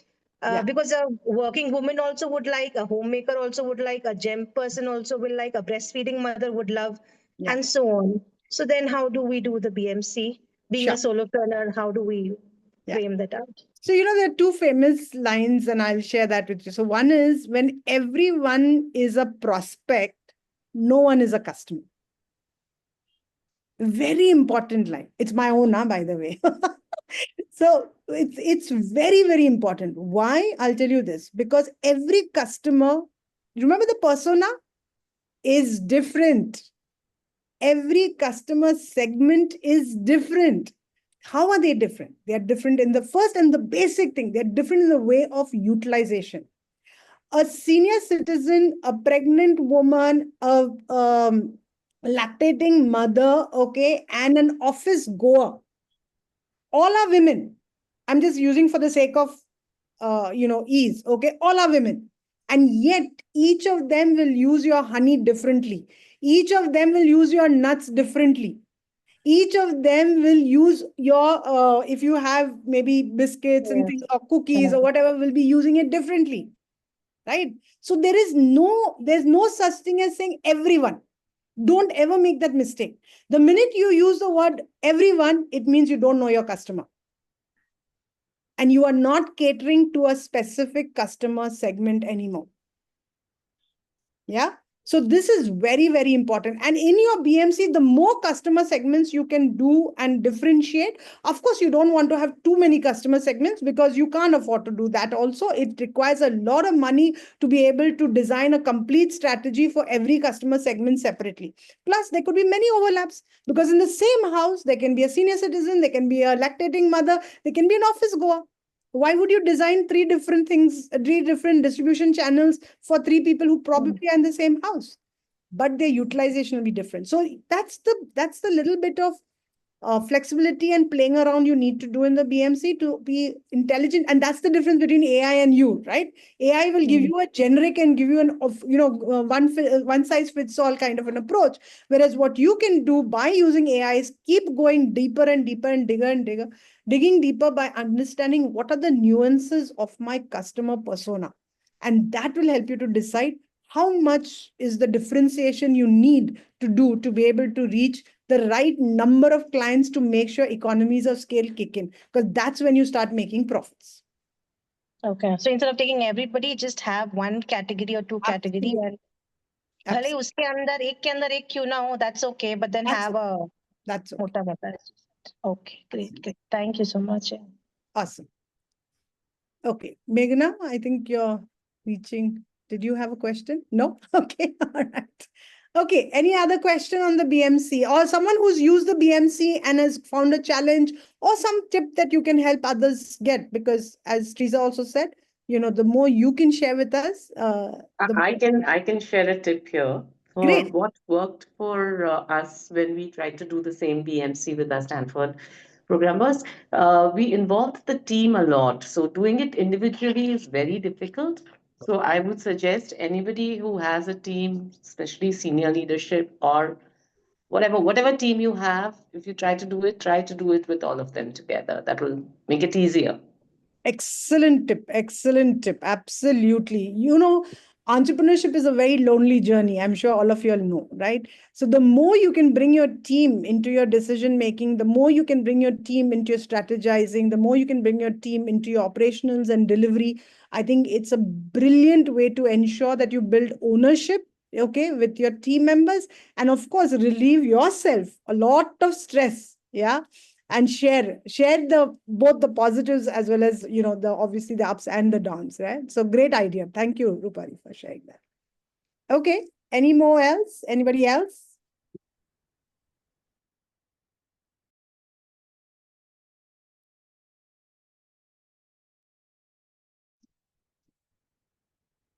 Ume is writing that BMC is a very new concept for me. I'm really not able to process it well. Also finding it difficult to align with business as an artist. Yeah. So I get you, Ume, and that's why I'm going to cover the next section where we'll talk a little bit about for a couple of minutes about V Connect Academy and how you can do the self-paced course on yourself by yourself independently, and then we'll take up the conversation again in the in-person training after you have tried your hand. BMC is a I won't say complicated, but it requires specific amount of time to spend on the tool to write your business. It's a way to write your business plan or to dissect your business in a way that you can see it all in a single view dashboard style way. Yeah, so we get you, and I hope that the Academy might be able to help you. So Teresa, I'll just add one more point to that. Okay. So, for products, it's very easy, obviously, right? Because it's a tangible thing and, you can see the movement, you can see the distribution, everything, right? It's very easy. When it comes to services, okay, and especially creative services, it becomes very difficult sometimes to kind of put it down in these kind of very, tangible means, right? One of the things I always say is there's no such thing as a pure product or a pure service. Okay, what does that mean? Okay, it means that every product has some service, like a cup of tea, right? Tea in the, what you call it, tea stall, and tea on the roadside, and tea in the Taj are two very different things, right? There's a whole ambience that goes, and therefore you pay also different amounts for that, correct? Similarly, it is with service. When somebody is servicing, let's say, your car, okay, do you think they only give you a service? They give you a long bill of things that need to be changed, right? Because otherwise, how do they prove that they've done any servicing on your car, right? So it is always a package deal, number one. Number two, even if it's a service, you can productize it. What does that mean? It means that the service is packaged in such a way that it, like, let me take a simple example as an artist, what you're saying, right? You could say, I cannot cost mine because, it depends on my creativity, it depends on my mood, or whatever, right? You might say. But what if you say that, okay, those are my large, fantastic things that I do, big structures, sculptures, waterworks, whatever it could be, right? But what if I say, okay, as a product, I will create smaller versions that can be used, okay? I mean, that can be sold for office spaces. They're not very lavish. They're simpler, easier. Or maybe you'll have a whole series of artistic works that have certain quotes on it, right? Which you could again put in a academic institution maybe, right? Or can have certain learning elements, right? Or could be about health and put it in a hospital.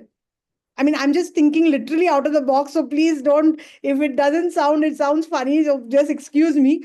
But these could be ways of taking your art and creating a product out of it, right? And once you can do that, believe me, economies of scale kick in very easily, because otherwise all artists says, I can't do scale, I can't grow my business because it requires me. Without me, I cannot deliver. It cannot be delivered to the customer.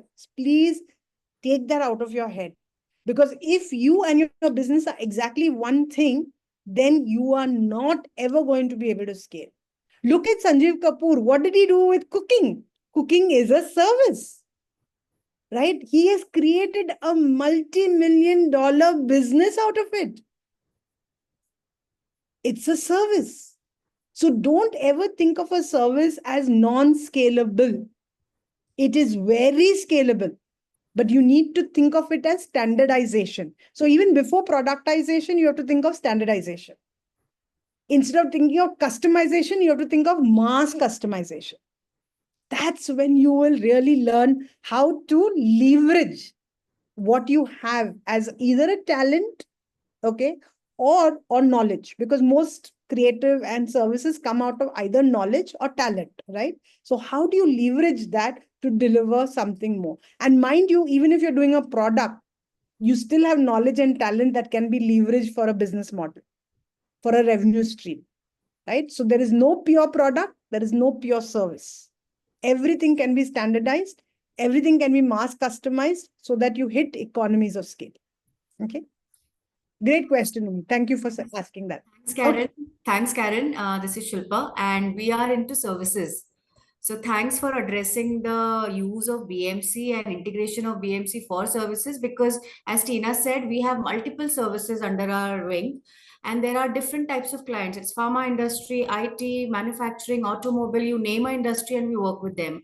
So creating a BMC for such a vast umbrella of clients and services is sometimes, I don't know how it works, but sometimes it becomes too much to think and do, rather than just creating one service ka model like BMC for one service and then pitch into different clients or work for different clients. I mean, I don't know.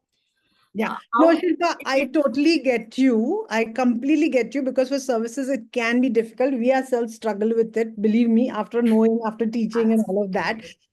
But let me tell you one thing. Ultimately, any entrepreneur, I always tell them this: do what makes you feel comfortable. Do what makes you, what helps you. This is meant to help you, not confuse you further. Right? So don't worry about, because I said you must put everything in one, you must put everything. No, if you feel it's not working for you, don't worry. Make it work for you, not the other way around. You don't have to make it work. It has to work for you. Same it is with technology and AI. Okay. It has to work for you, right? And you have to work with it. right? So, but at the same time, I'm again saying, if you don't learn how to move from customization to mass customization, because that's what happens in services more often than not, you have to do mass customization. You must create something that can be packaged as one deal and set. Okay. You could be, it could be about consulting, it can be about training, it can be about advocacy, whatever it is, created in such a way that you can create it as an offering, as a package, not as an open, everything is customized. When the minute you keep it as everything can be customized, then you're definitely going to have these problems. Right. Got it. Thank you. Okay. I think we should move ahead now. Okay. As I said, this is One just. last, I think Nisha is saying that I may know the answers, but not necessarily how to achieve the goals. Thanks, Ankush. Yeah, I think that's a very important question. And then that's the next. Then, Triza, I promise I'm handing it over to you. Okay. Otherwise, I'll be in trouble. So I think, and that's what I spoke about earlier, right? Process and practice on paper and in execution. Okay. The reality is you can have the best BMC, beautifully done work by AI and given to you, but that doesn't mean you can implement it, right? There's a big difference between process and practice and on paper and on the ground. That's where you need to know what are the resources you need, who are the kind of people you need to execute something. So, it's like somebody once told me, I go for many of these programs and what they say makes so much of sense to me. I just wish that they helped me to even implement it. That is what the ultimate goal is. If you are in the last 10 who are selected for the mentoring, that is exactly what we're going to do.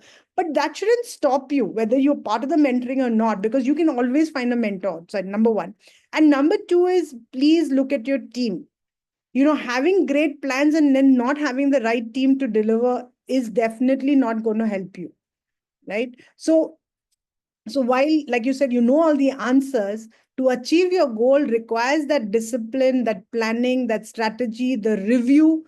You need to keep assessing, which is what I said, right? You don't just write down something and then forget about it. That was not a test you gave. That was not a test. That was a map you created for your way ahead, right? So use that map. Don't do it for this program. Do it for yourself. Yeah. Okay. So with this, Teresa, I hope that helped Nisha a little bit at least.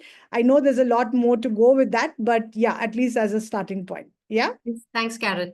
Thanks. Okay, Teresa, over to you. I promise to keep quiet now. Thanks, Kiran. So I think there's a question by Ume who's asking, what is the criteria for 10 participants are going to get selected for mentoring? My colleague Akila will be reaching out to all of you with the application for mentoring. That is something for later because we're still onboarding the mentors, etc. And we are, of course, going to meet in person, etc. And we'll be covering that. Akila will be covering that. Akila will be in touch with that for you, and we will be covering that a little bit more deeply during the in-person session. So we have few more days. I'm going to very quickly talk about... I'm sorry, I promised not to speak, but maybe one last line.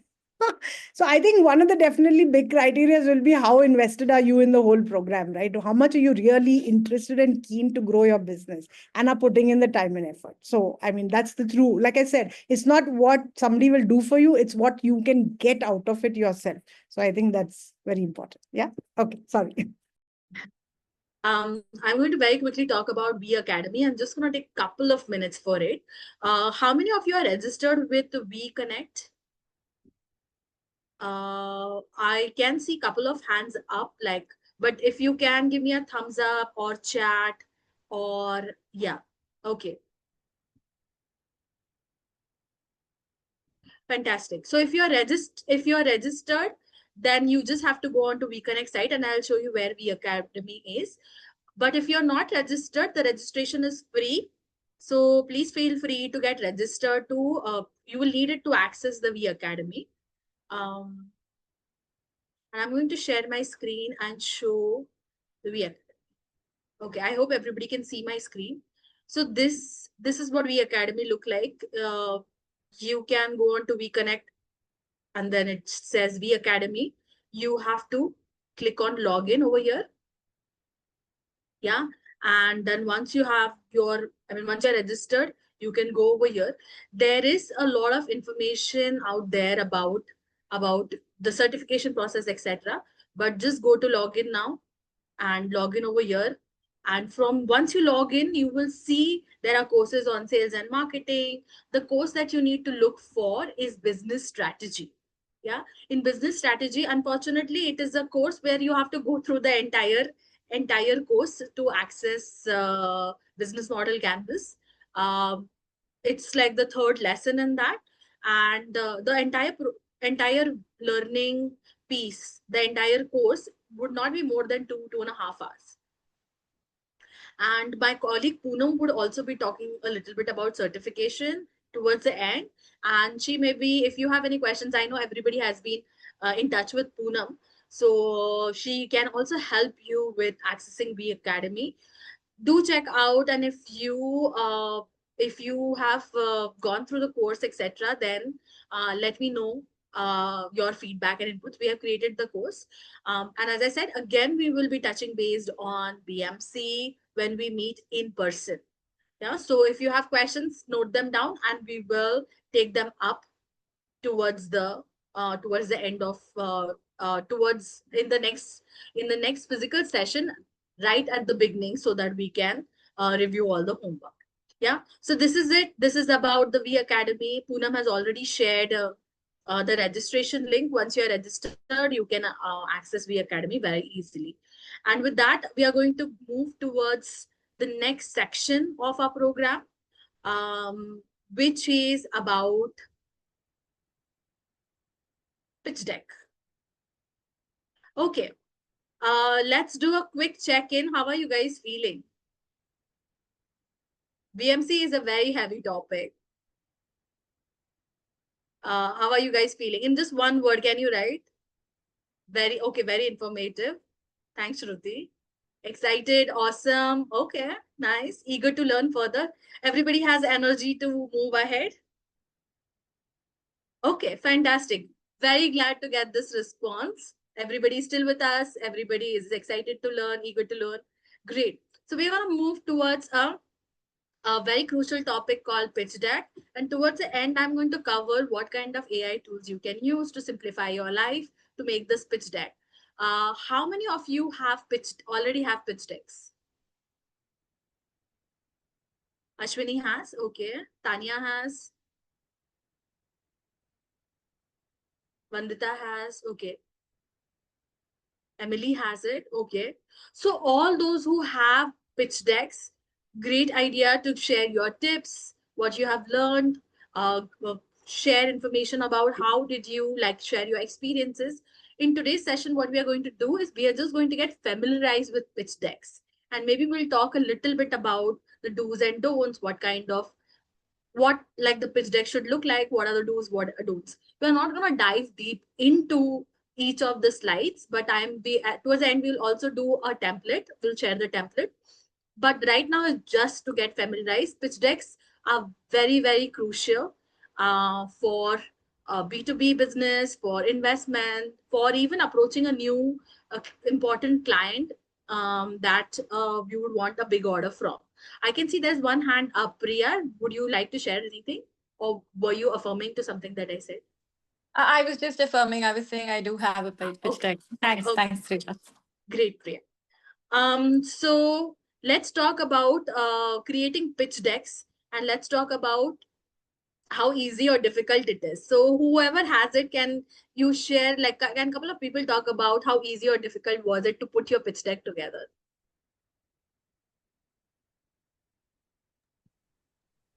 This is Amulya.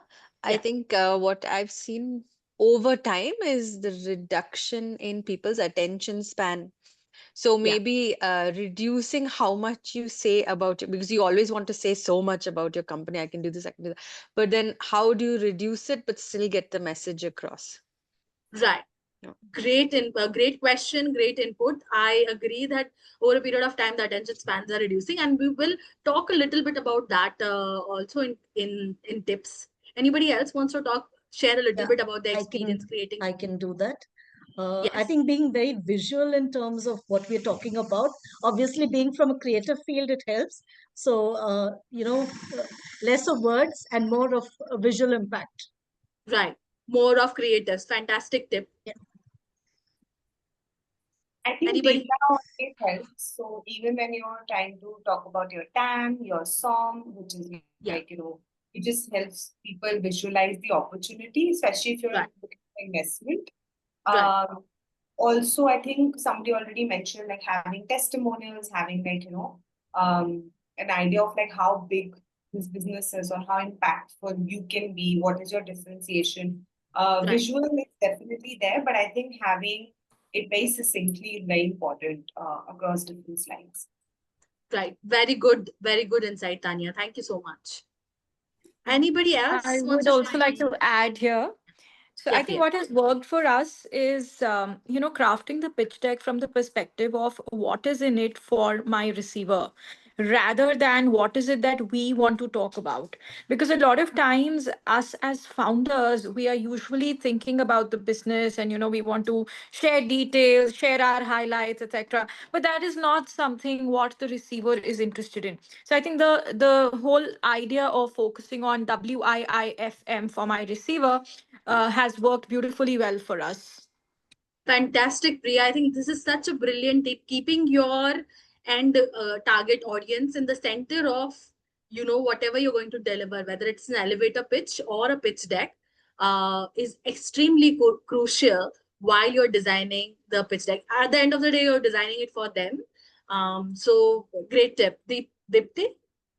Yeah, hi, thank you so much. I'm so sorry my camera is given in today, and just wanted to share. So I primarily work on sales in my team, and I head the sales when we are looking for strategic partnerships for the long run.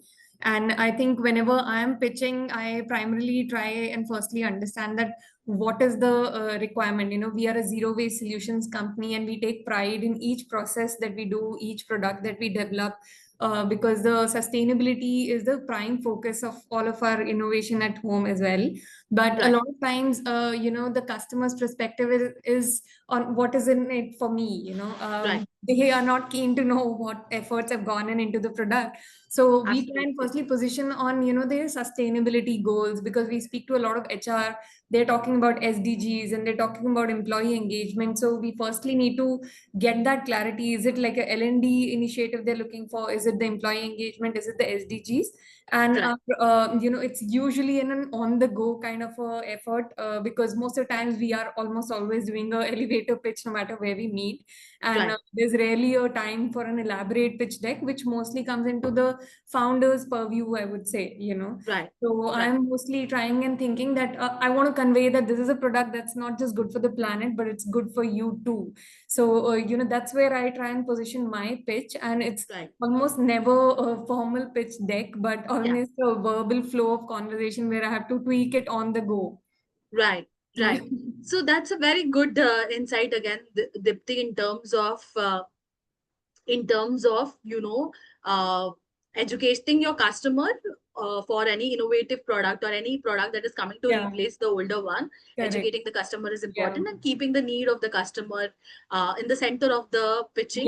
Because very crucial, very I great think tip. there's a lot of category awareness still required in the space that we work in. So a lot of times when they're just perhaps looking for a casual Diwali gifting or a Women's Day gifting, we're also trying to tell them that, hey, you're not just gifting, you're also making an impact by doing this, you're advancing your SDG goals.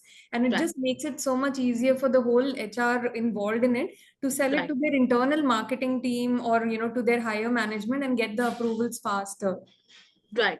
Great. So onboarding the support for your product. Yes. Great strategy. Thanks, Dipti. I think Emily had her hand up. Emily, do you want to share? Hi, are you able to hear me? Yes. Hi. So basically, a lot of business aspects, are covered through business model canvas or the elevator pitch. But sometimes, it is very important to kind of like put a story down as to how you want to tell a story. And it is very important to kind of, put it into a system where there's a beginning, there's an end, and there's a middle. And that kind of covers the action points as to how you're going to achieve it, what is the narrative that you want to build, and what is the end goal that you're working for. So sometimes, that is very important to kind of also, think through when you're writing something like this. So I thought that's an interesting way to kind of also analyze this. So Emily, you took my star tip from this training. And somebody said that there is no attention span, and the easiest way to get back the attention span is because everybody likes stories. And if you're able to weave a story through your pitch deck, it sort of keeps the person hooked or keep the attention of the person in what you're saying. Yeah, I think a lot of the tips that we were supposed to cover is already done. So I'm going to very quickly run through them. So keep it simple with minimum content. Don't try to write a lot of content on your slides, because when you generally send a pitch deck, you would be pitching to the target audience. So having more visual and keeping the content for speaking, that's a great idea. Whenever possible, use graphical representations such as graph, charts, screenshots, etc. And I'll show you a couple of examples in the next slides. Include compelling images and infographics. Use logos and icons. So basically, this is how you make things beautiful and makes things easier for the person who is seeing your pitch deck, for him to process the information. Avoid any animation and transitions, because it will take away from the attention of the person who is giving his time. Focus on simple storytelling techniques. Don't use too many jargons. You don't know if if you're going for fundraising or if you're going for investments, etc., maybe the person knows the jargon and it is much easier. But if your pitch deck is targeted at educating a client, it's best not to not to use any technical jargons or technical processes, trying to keep it as simple as possible, using layman language. Avoid using fancy fonts. So the idea is that even though you grab the attention of your target audience, you don't distract them with elements that will not be useful for them to buy into the idea that you're selling, right? Transitions in the PowerPoint, graphics, extremely loud graphic, fancy font, jazzy colors, take away the attention from what you're saying or the key message to that particular element. So it's a good idea to keep them minimum. And make sure your your deck is well formatted and with consistency in colors, fonts, and branding guidelines. This showcases, or this gives evidence that you have like you are a professional company and you take care of these things. It just shows how much you care about your personal branding and how much you care about the business that you're going to do with that. So last point, very underrated but extremely crucial. These are some samples of using infographics or designs or icons for making it easier for people to process large information. Here, you're looking at the pain points of healthy food. And if you look at, there is a central figure, so you know what you're looking at. There is a title, the colors are muted, the information is distributed through the entire slide. So people who want to spend time understanding the topic can really read it. This is again problem statement, use of graphic, very little content, talks about the problem statement. The person who does not have too much time will read the colored bullet points, and they'll understand what you're trying to communicate. Again, a value proposition, if you can see, use graphic more, then key points are listed in a way that the person can just read the highlights in the colors and understand the core of the message that you're trying to give in. Yeah, so this is about the design and layout. And as I think Emily said, that using storytelling technique for pitching will keep the interest of your target audience consistent throughout the whole training, whole presentation. Some more tips is always customize your pitches, especially for high stake clients. Don't use the same deck everywhere, because customers vary, their requirements vary. So customize it for certain slides will get repeated, of course, but ensure that the deck really shows that you are pitching to a client and you have kept his requirement or her requirement in mind while you're designing the deck. Now let's look at what are the slides that get covered in a pitch deck. The problem, right? When we start out even our elevator pitch, you get your attention, but you're first talking about what your company does. You sort of, touching base with the problem that you're trying to solve. And when you talk about the problem, you're going to talk about the gap that you're filling in the market, the uh, the need that is there in the market. Here, one of the tip is don't try to include too many problems. Maximum 3 is a great idea. Because if you try to, try to cover more than 3, and if they're completely different, you may lose interest of the person. So that's the problem. The solution. Now here, either you can talk about a solution to the larger problem, or you can talk about a solution that you are offering. So let me give an example. The larger problem would be, say, if you're using a product that is, say, everybody is using what do you say, a preventive medicine that is made in a non-environment way, and now you position that the solution to it is that you move to medicines that are herbal, or move to medicines that have very little side effect, and then you come up with your own solution that I make this particular medicine that is made from organic source responsibly, and then can solve your ailment issues in the most in the same way, but now in a very environment way. So you can draft a larger problem, come up with a larger solution, and then plug in your solution or your product over there. So the solution can be put in 2 ways.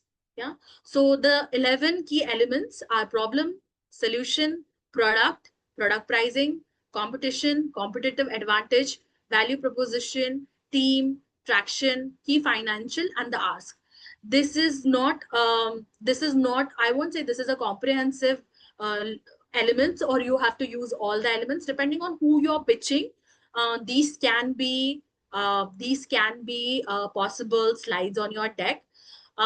Competitive advantage can be plugged in together on the same slide, can be separate, may not be relevant sometimes to your target audience. Traction is generally used for showing to investors, but you can use traction to establish your credibility in terms of how fast moving your product is, or how much sale you have done, especially if you're trying to get a business where you haven't sold for that large a quantity. So if you have sold for, say, uh, 2 lakh units, and you are going for like 10 lakh units, you can show traction of how fast you have grown to build this confidence in your B2B customers, saying that I can deliver because I've already made these amount of products in this much amount of time, and I've been growing this fast. Yeah. So these are the key elements of pitch decks. We have covered the problem, the solution. One of the most important tip is the solution needs to be scalable, because if you're talking about solution that is not scalable, it means that you're not really ready to grow.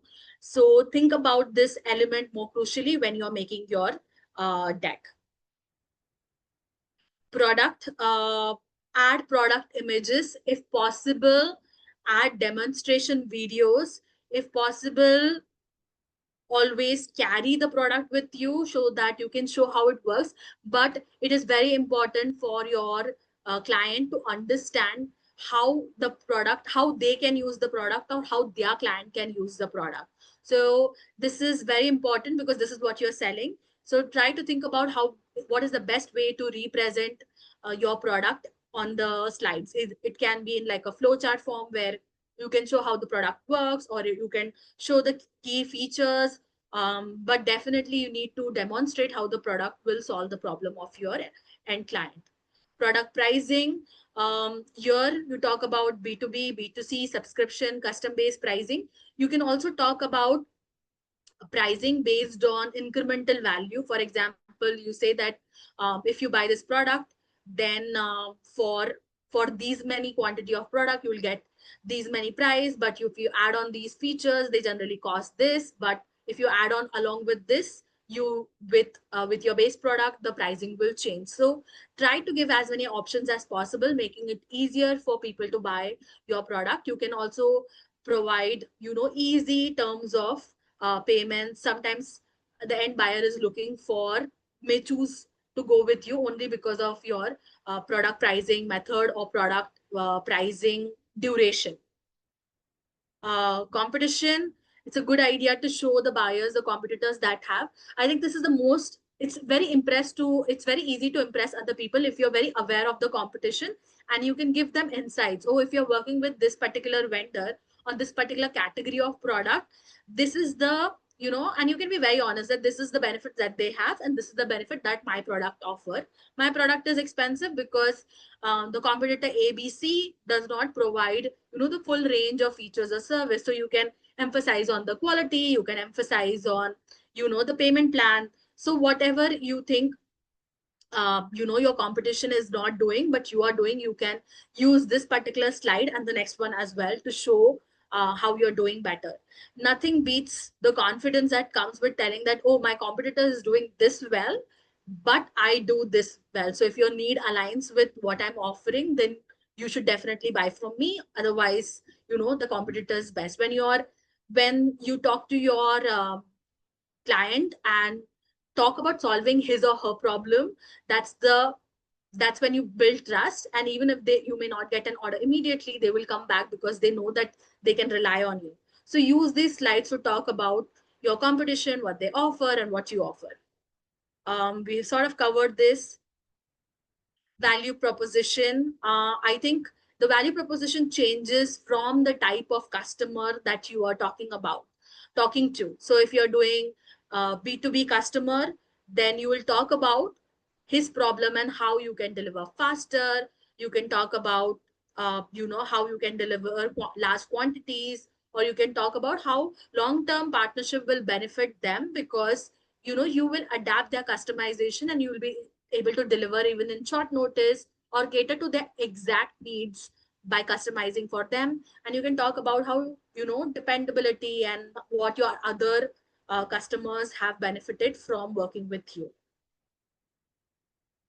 Traction is key metrics and figures, how much you have sold. This builds confidence among your B2B clients. It talks about your capabilities. It talks about your capacities. You can talk about your growth plans over here, that how much you are planning to grow. It shows your ambition. Again, the other person would want to support you in growing. So that's a good idea. Key financials for any business who is trying to grow, scale faster. This is a very important slide because it shows your capacity to either to take more risk, and if you have an upward scaling graph when it comes to your finances, if you have taken loans, it shows your appetite to grow faster. So very important, it shows your current status in terms of your business. The ask, I think this is again a very important slide, changes with customer to customer, client to client, target audience to target audience. Here you have to very specifically articulate what you would want from them. Don't make the slide, let's collaborate. You should write your expectation clearly of what you would want from them.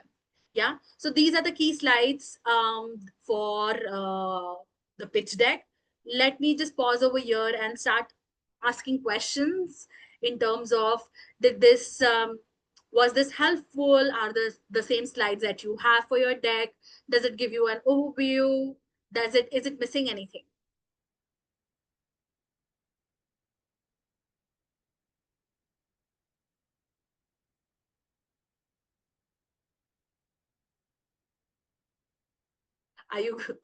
Are you guys still here?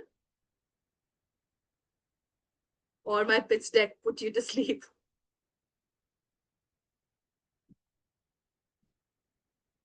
Oh, Priya has her hand up. Okay, I've got some yeses. Yeah. Yeah, very much the same. Yeah. But here and there, I think as it depends on who we are going to pitch. According to that, we have to customize it, as you have mentioned it. Yeah. So, I mean, we have pitch deck, but it has multiple versions of it. Of course. Of course. You will always start with one version and then you will end up with a different version. And of course, you will have multiple versions for different kind of customers and clients. And as someone rightly mentioned before, that if we used to have 12 slides before, now we have come down to 5 or 7 only, because people are not having that much attention span. Yes, absolutely. Possible to get a copy of the step-by-step process to make a pitch deck. We are sharing a template right now in another couple of minutes once I go through the next slide. Okay, this is question answers. Any more questions? Or any more thoughts? Yes, yeah, I have a question. So we do have a pitch deck, and it seems like it's reasonably effective. I probably like later in the program, I would like to discuss with all of you, like where exactly we are stuck in the sales funnel. Right. But at the same time, I would like to get a good constructive feedback on our pitch deck. And is there a time or place where we do that? Right. So what we're going to do is in the physical session, we will have a pitching activity to get constructive feedback on all the pitches. This is sort of a homework that will be coming in. And I would request Yash to share the pitch deck template now on the chat. Yeah. There are a few points that you need to remember before pitching to a buyer. Have a ready pitch deck. Have your product demo and samples ready. Be ready to tell your story in a convincing way. So once you do a pitch, say if you do a pitch and people really like your product and service, then there would be more questions that would be coming in, which is a great sign that you have been doing well. So be ready with relevant answers for it. Have your financials ready. Whenever you're going for a client meeting, financial is a very, very important aspect. They would want to know if you can deliver what you are saying you're going to deliver, and finances tell them that, right? So keep your finances ready. When you come for the in-person meeting or in-person training, also please carry the version of your pitch deck, your product demo, and of course we'll send this on email as well. But this is something that you'll have to prepare so that you can get a good insight about it from the audiences over there. Yeah, these are some very quick tools. We will be sharing this with as a handout as well. But if you have to design your pitch deck, important thing is where you can get your slides. Canva has huge number of templates right now for pitch deck. You can use that. You can use Design AI. You can use Slides AI. All of them have a lot of ready slides that you can just change the color, change the font to your brand guidelines, and have the slides ready in no time. If you need to do market research for your product and services, then these are some research tools. Perplexity AI, Exploding Topics, Similar Web. You can try to use these tools. Content, you can use ChatGPT, Copy AI, Jasper. There are tons and tons of tools, and each of these tools, like even ChatGPT now gives you an option of doing images, etc. So each of these tools are like expanding and adding more processes. But these are the ones that I've heard good things about for these particular aspects. So for images, you can use Midjourney, DALL-E, Adobe Firefly. So you can take a screenshot right now. We'll be sending you a handout by tomorrow. So you will have these names of the tools ready with you. Yeah. So just to talk about the homework. Teresa, can you just go to the previous slide? I was about to take the screen. Yes, I'll announce the homework till then. My colleague Yash has already shared the slides on the chat. You will have BMC as well as pitch deck. This is homework. You need to finish this and come for the in-person training where we'll be diving a little bit deep and having a little bit more hands-on exercises for these two topics. Yeah. Okay, with this, we are done with pitch decks.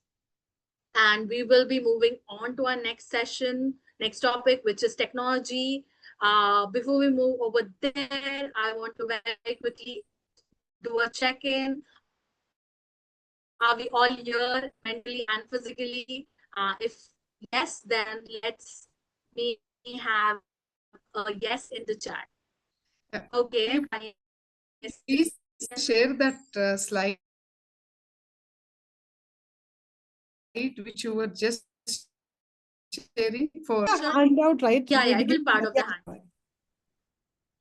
Okay, are we still here? We are good for ready for the next session? Yes? Okay, fantastic. Then if you're ready, I'm going to hand over the session to my another colleague, Ankush Singh. And Ankush, over to you. Hi, everyone. I hope I'm audible now. And yeah, yes, let's start with the poll for us to understand how comfortable everyone with the technology.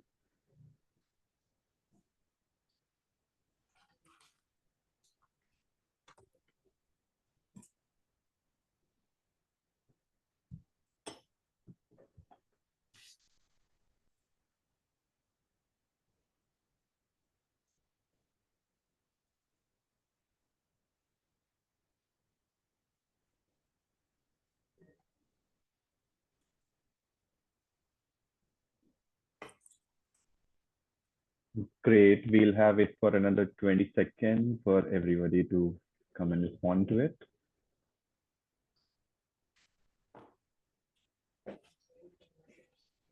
And the responses really show, like, even as entrepreneurs, many of you are saying, I can learn any app if there is a need. So you're always open to learning. That's great. Yeah, I think we are good to stop it now. And yes, you can share the results as well.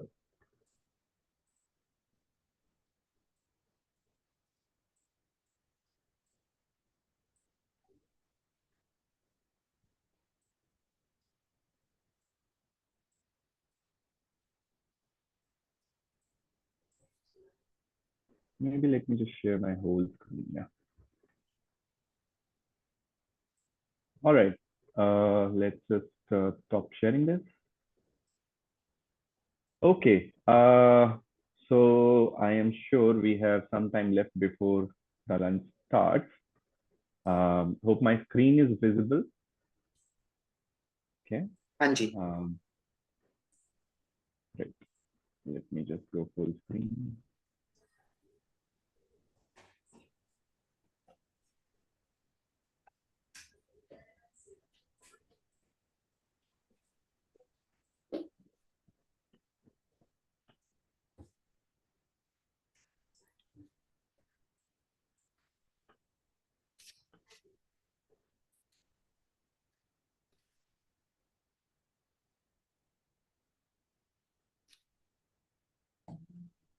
Cool. So we'll be talking about the role of tech and AI in the startups and how we probably can use it to the best of our advantages.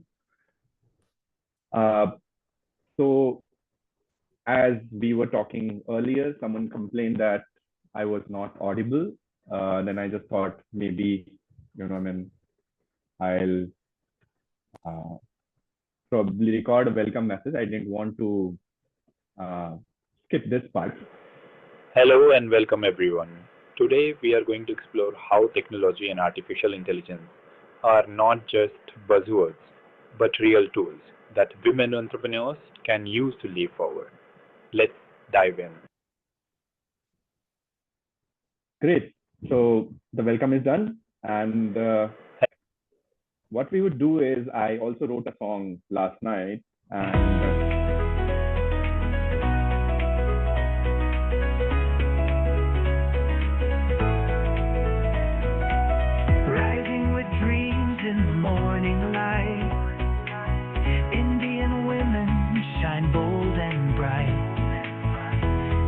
empires with heart and might. They're the future. They're taking flight.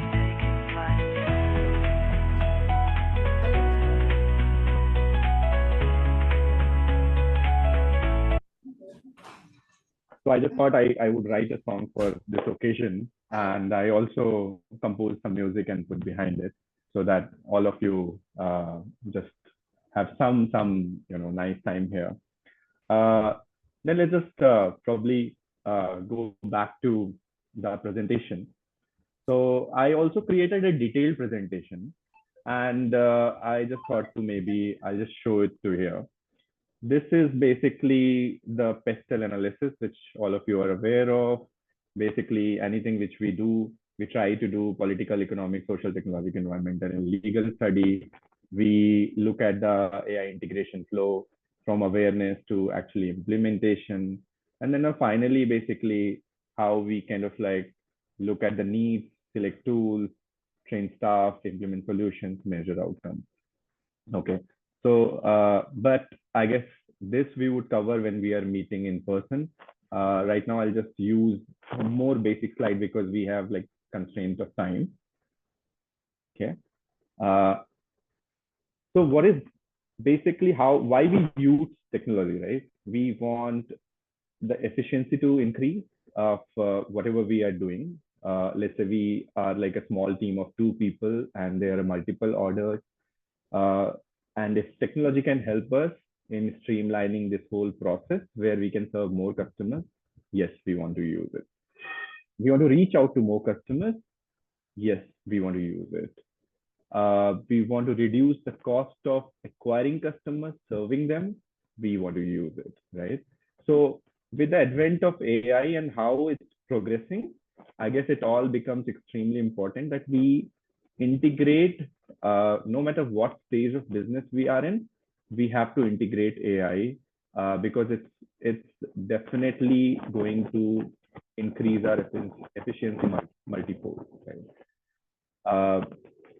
So these are like some basic tools which we probably already are using. Like what's our business, right? Instead of replying to every chat, we can customize these flows. This is like very basic, where just like having a business account can allow you to automate the messages, like replying to the messages every time someone is texting you. There is a ready-made reply you can send.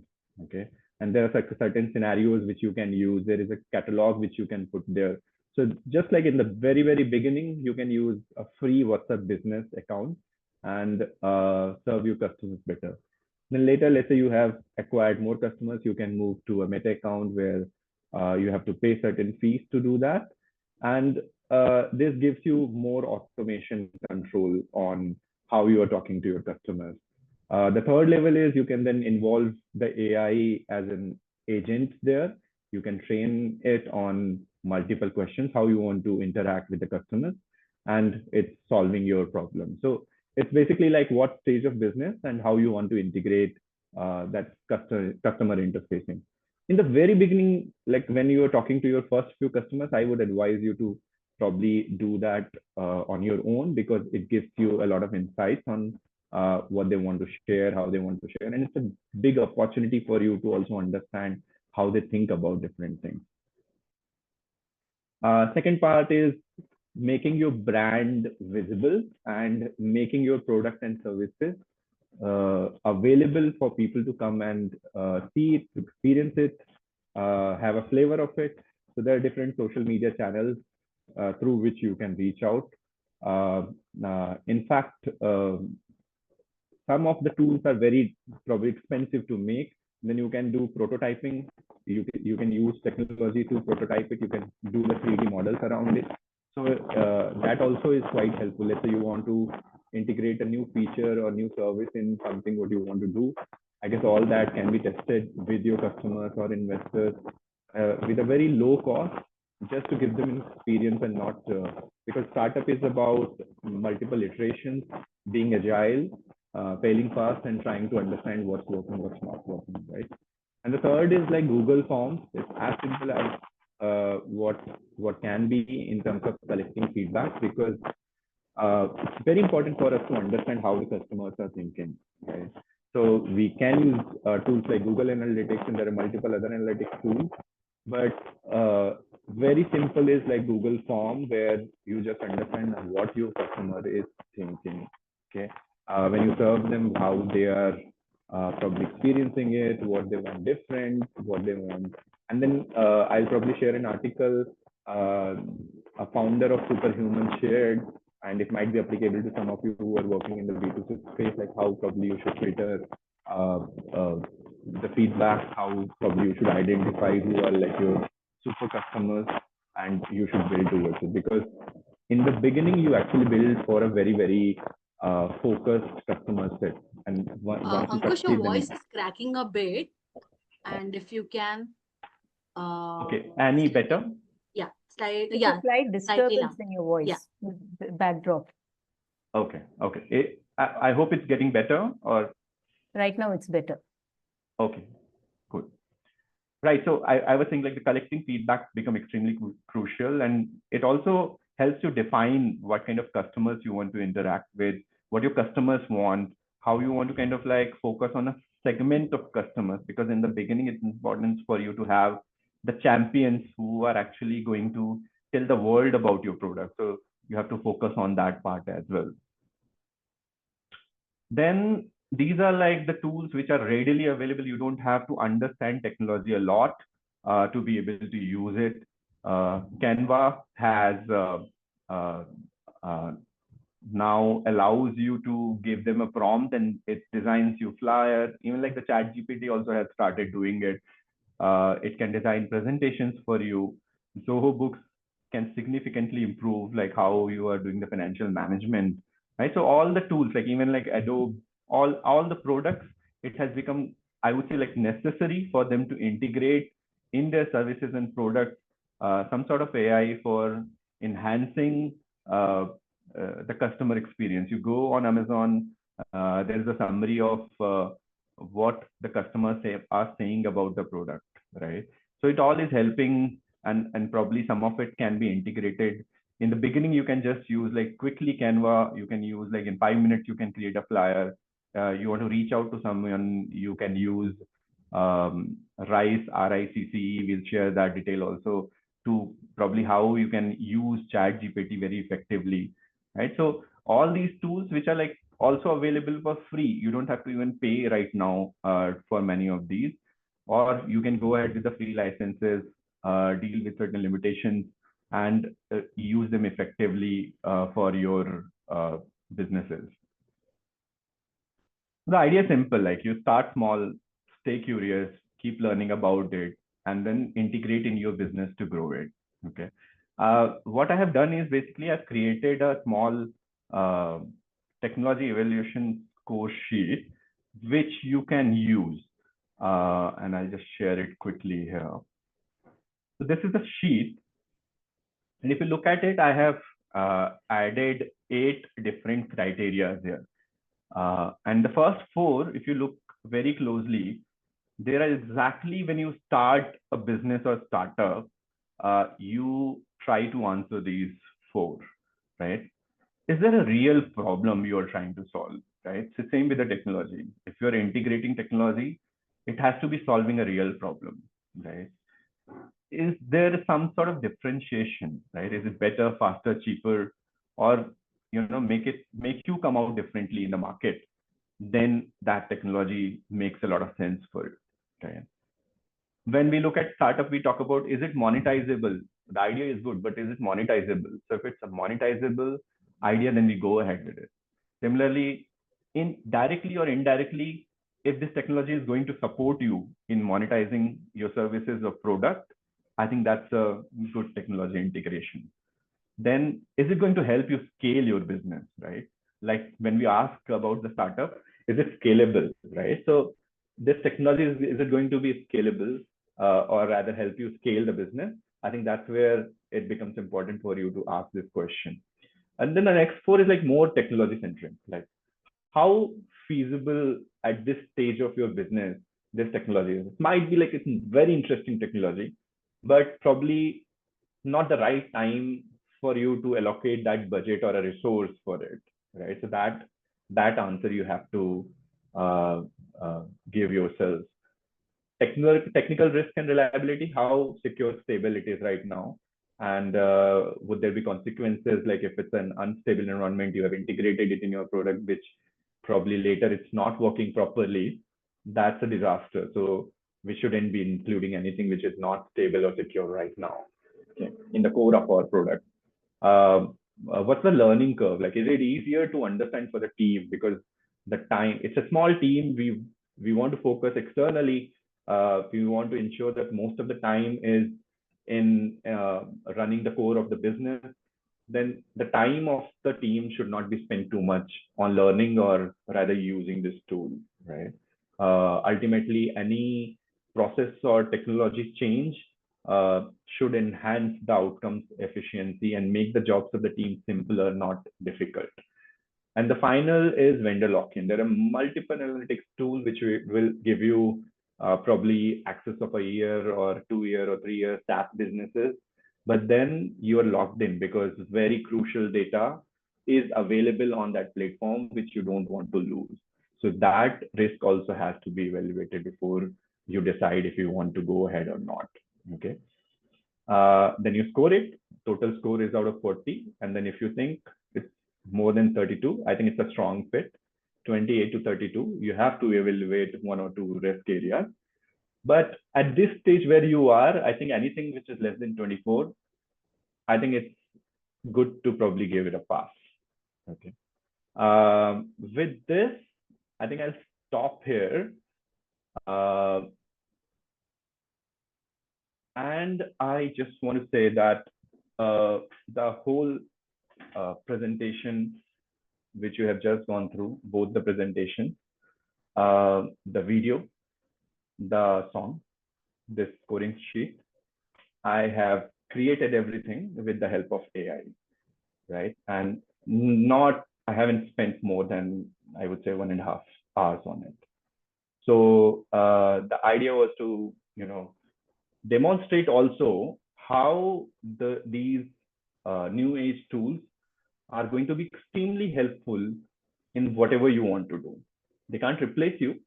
You have to give the right prompts, also supply good information to them, like what kind of audience you are dealing with, who are the people who would be using it, and what you want out of it. But if you try to do it on your own, it would take a lot of time. Like, I mean, I'm just giving an example of the video which we shared.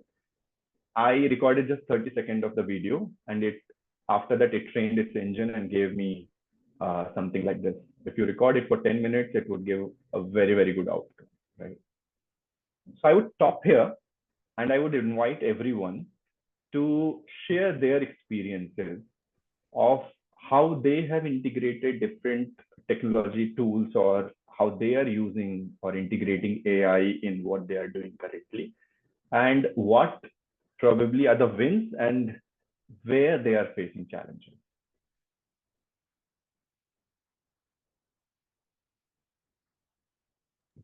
Hi, Ankush. I would like to come in. I have been using a bit of ChatGPT to understand my business a little better. And I think I must say that I learned quite a lot from, what ChatGPT threw up at me. And, some of the questions that it asked me back got me to think probably I didn't had not paid attention to. So I think ChatGPT has helped me understand the areas where I need to find my answers.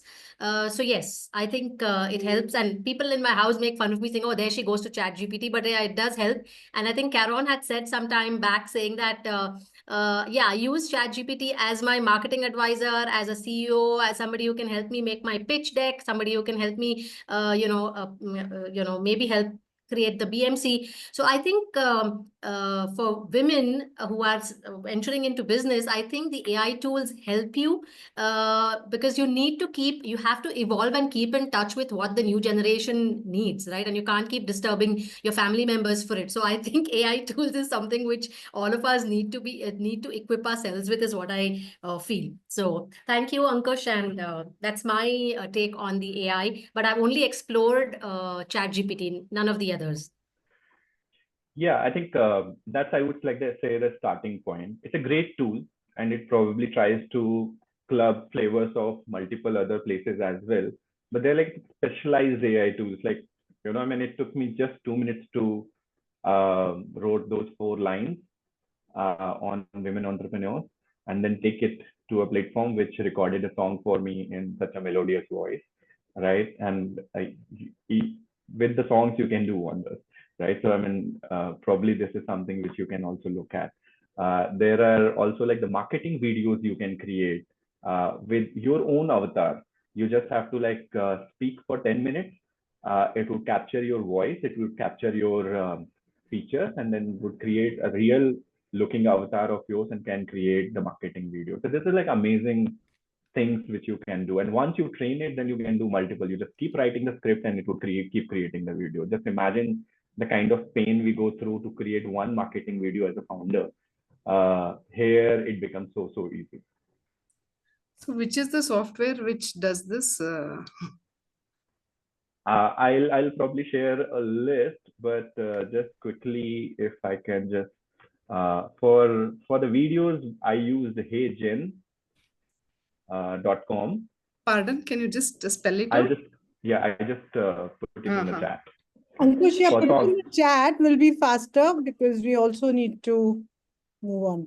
I know that was very, very nice. Even I had not seen it. It was like, wow, no, that's a nice, cool song.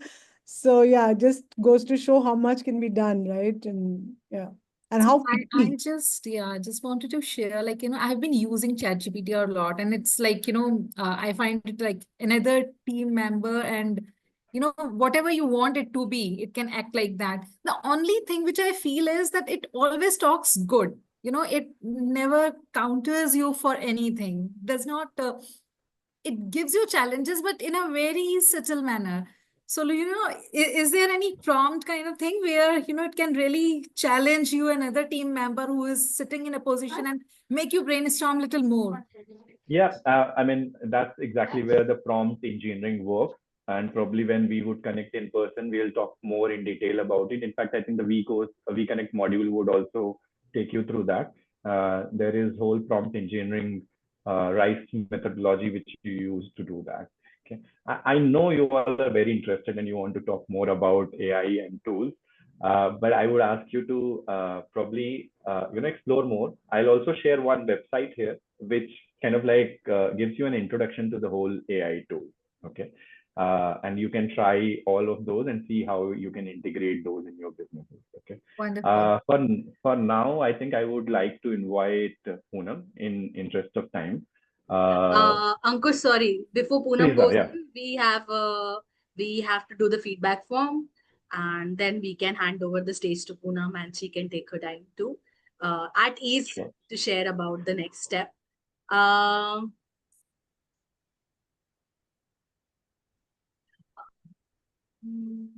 yeah. So with this, we are technically done with the delivery of the program. The 3 or 4 core topics have been completed. I'm not sure if you're able to see my, are you able to see my, can you see the presentation and the QR code? Yes. Yeah, okay. So you can scan it, and Yash, I'll request you to share the link of the feedback form. This is one thing that we need from you, or from all of you, is the feedback form, completed feedback form, because this tells us how did you like or not like the uh, the uh, the training, and it gives us an idea what worked, that what didn't work. Yeah. Yash, can you share the link of the feedback form?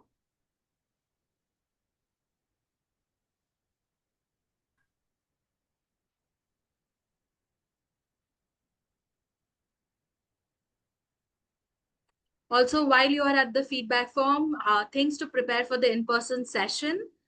Please complete your BMC. We are going to be talking a little bit more about BMC, and we'll be doing like a peer feedback review during the session. Please complete your pitch deck. We will be having a practical exercise of pitching during the session. You will need the pitch deck along with your product demo. Carry your product, carry your, if you're into services, carry something that talks about your services, maybe a brochure, or maybe any way that you can demonstrate the service. Um, be ready with your elevator pitch, because you're going to meet a lot of women entrepreneurs who might become your vendors, partners. Yes, we will be sending the list of things to get before the this thing training. We will also be having a detailed session on technology and AI. We'll not only talk about how to use it, but with AI comes, because AI is very new, there's a lot about IP, and there's a lot about what not to do with AI. So we'll be covering all of that. So please be ready with your questions on AI. This was just a teaser. If you're done with your feedback form, please type yes. Okay, Amulya has done. Let's wait for getting few more yeses. It's a very simple, it takes literally 1 minute to fill the feedback form. It's like tuck, tuck, tuck, tuck, tuck, 1 or 2 lines. That's it.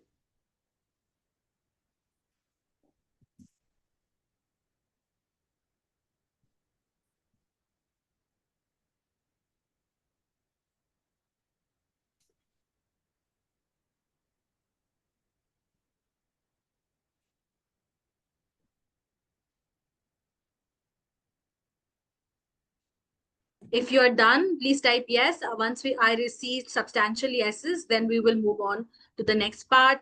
And we will hand over it to Poonam for further information. A few more, and then we are done.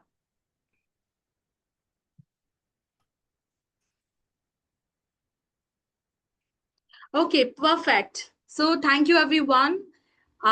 Before I hand over to Poonam, just want to say that what a brilliant participant all of you have been. Everybody's been here, attentive, asking questions. I really wished we could hear some more voices, like from other people, other participants as well. But I'm hoping that when we meet in the in-person session, there would be far more interaction.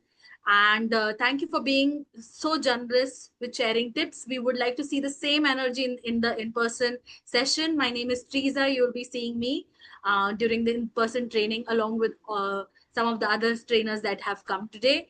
And with this, I will hand it over to Poonam. We'll be here for a few minutes. Please feel free to reach out, ask questions on chat, and I will be responding along with other people. So Poonam, over to you to talk about the next step.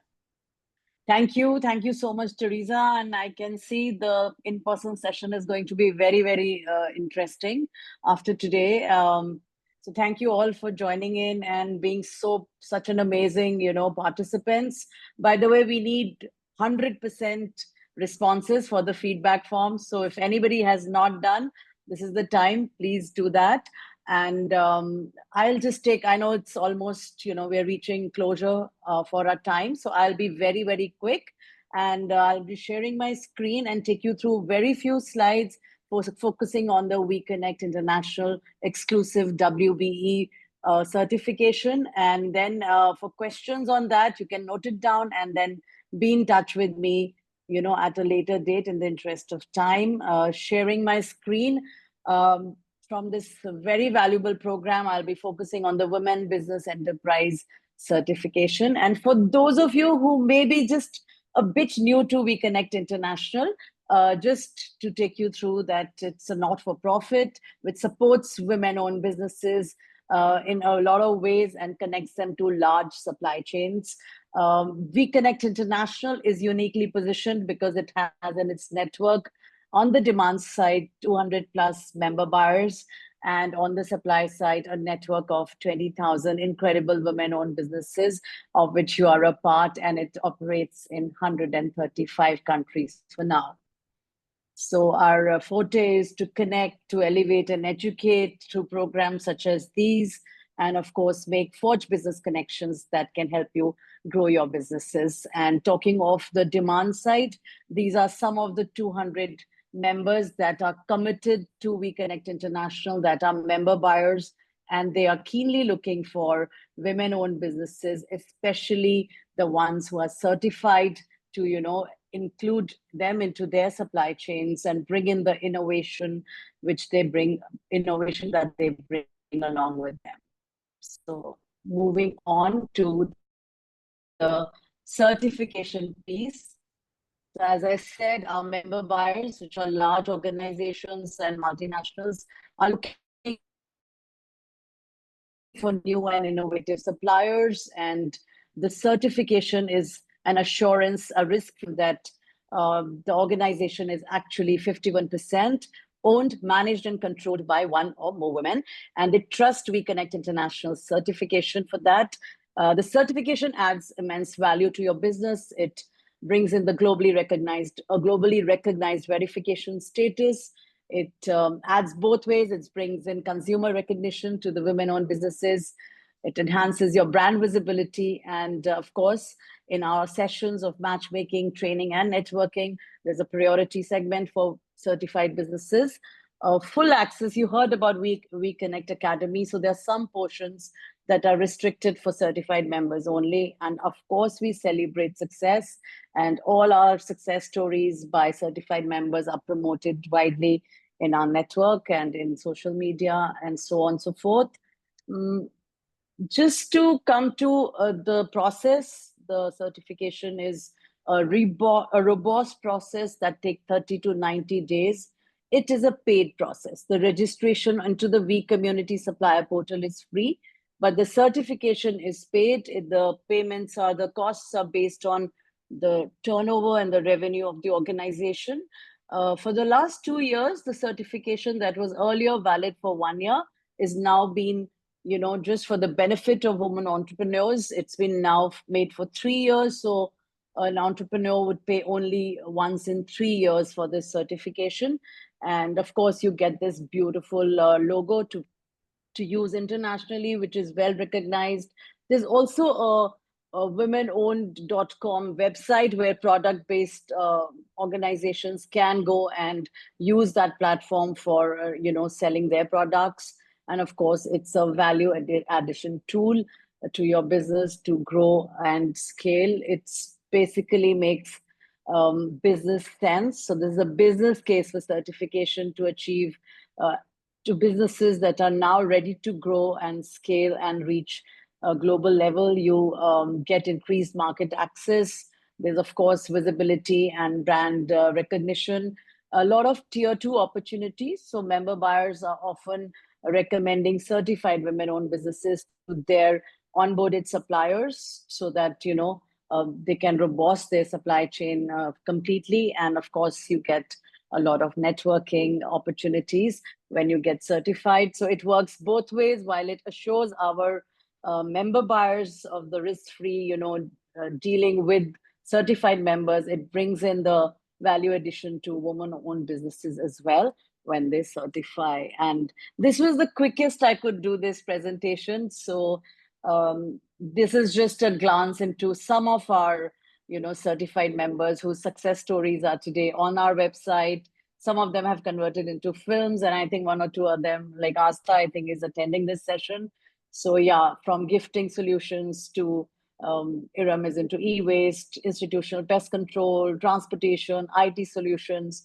So we are all across all categories. And if any one of you is interested in certification, you can get in touch with me on one-on-one basis. And we recommend that the businesses at least 3 years into operations when you're ready to kind of grow your journey to go in for certification. And I'm going to end this presentation, stop sharing, and stop now because I know we are well timed. And any very quick questions or any comments, if anybody would like to know more, I can then reach out to you, or you all have my numbers and emails. You can get in touch with me. So I'm going to stop here. And Teresa, I hope I am in your time limit. And I got very specific instructions. So here I am. So Keron and Poonam, you guys are making me sound like a villain. But thanks, Poonam, for this swift presentation. I think everybody who needs to know more, Lalita, you need to get in touch with me. And for anyone who wants to know more,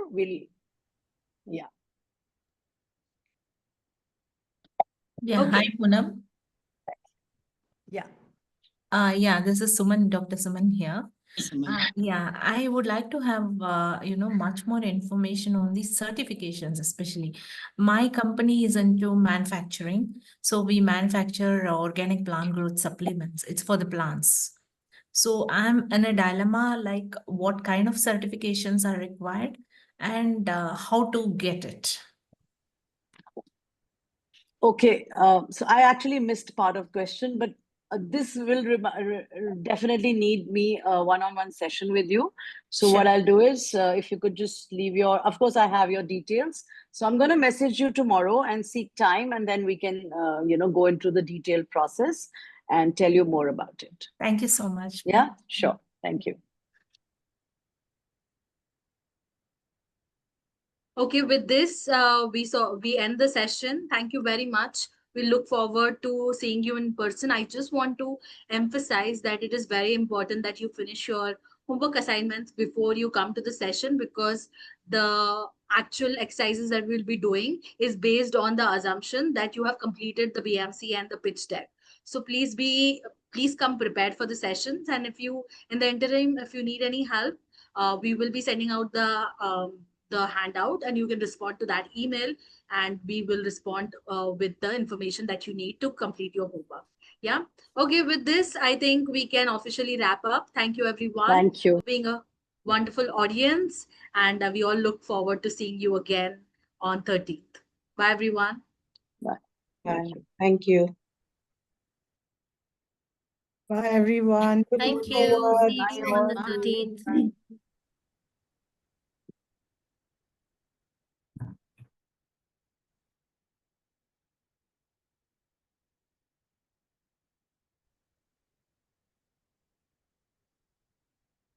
Okay.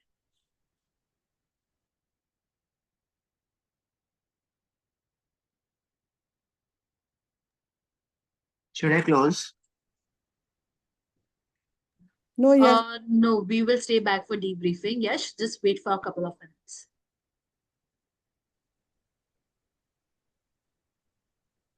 Okay. Bhagyashree, Deepti, Ashwini, we're here. Ankush, maybe they have switched it on and then moved on to doing something else. Yeah, Can you let me put just, them in the waiting room then? yeah.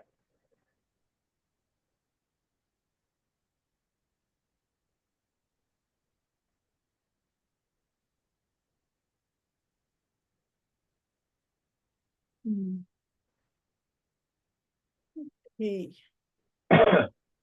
Okay, great. Acha, Poonam also went away. All right. Anyway, okay. Yeah, I think. What do you all think? So let's see if we get on from other people before we Yeah, say. Yeah, that's why I waited. Yeah, so I think Ankush and Akila are new. New, yeah. Ema joined as an audience, so maybe you guys can go first.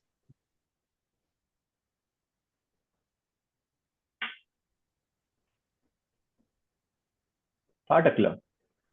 I thought you were Was so brilliant that they lost our words. Acha. I thought the audience was engaged. That's the first, proof of the pudding. And it was a little fast. It was meant to be that way because we couldn't spend so much time in the breakout rooms and all that. But that's part of the design. I think you were able to give them an overview of what they are to expect in the physical meeting. That has been done. The audience engagement was complete through and through till the end, and 3 hours from 10 to 1 lunchtime and all that also. So it was good. And I think there were a lot of questions. Some of that we'll have to see how to respond to them. They were asking for more customized one-on-one inputs for their business, some kind of hand-holding where they expect that our team will help. Maybe you have to set the expectation accordingly with them, or get mentors to do the needful. There was a question on mentoring as to how would you select. So I think we have a lot of questions that we need answers ourselves. That's it from me. Yeah, so now we know the audience, it is easier to talk about the selection process. I think we'll prioritize first whatever aligns with AstraZeneca as a category, and then we'll have to take organizations, companies for which we would have the mentors available. So we need to start developing the statement, the need statement where they talk about what help do they want in mentoring. Yeah. Okay. Okay. Yeah, I think I was a little surprised that most of them are in like business for 2-3 years, but are not aware of elevator pitch and BMC. But maybe that's how it is. So, I mean, initially when I saw that deck, I was like, I mean, these are like super basic. Why are we even conducting this, right? Because, I mean, if you are saying they're in business for 3 years, they would know. But now I know that it's not that common a knowledge.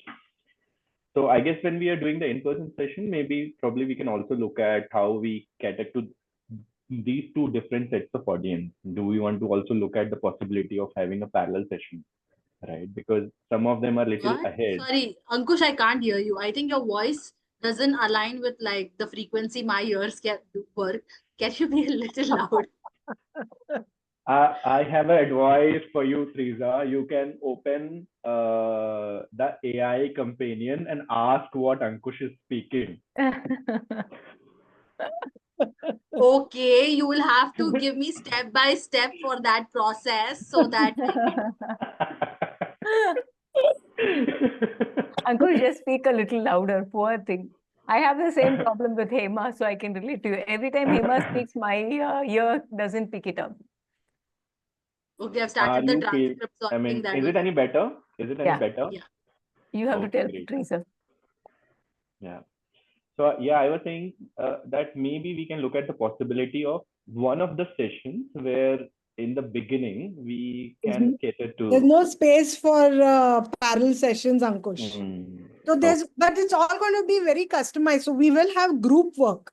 So maybe the groups can be divided into according to certain specific criteria and all of that. But otherwise, there is no, we can't do any parallel room for sure. Yeah. Sure. Parallel Sure. rooms for what? But I didn't get that point.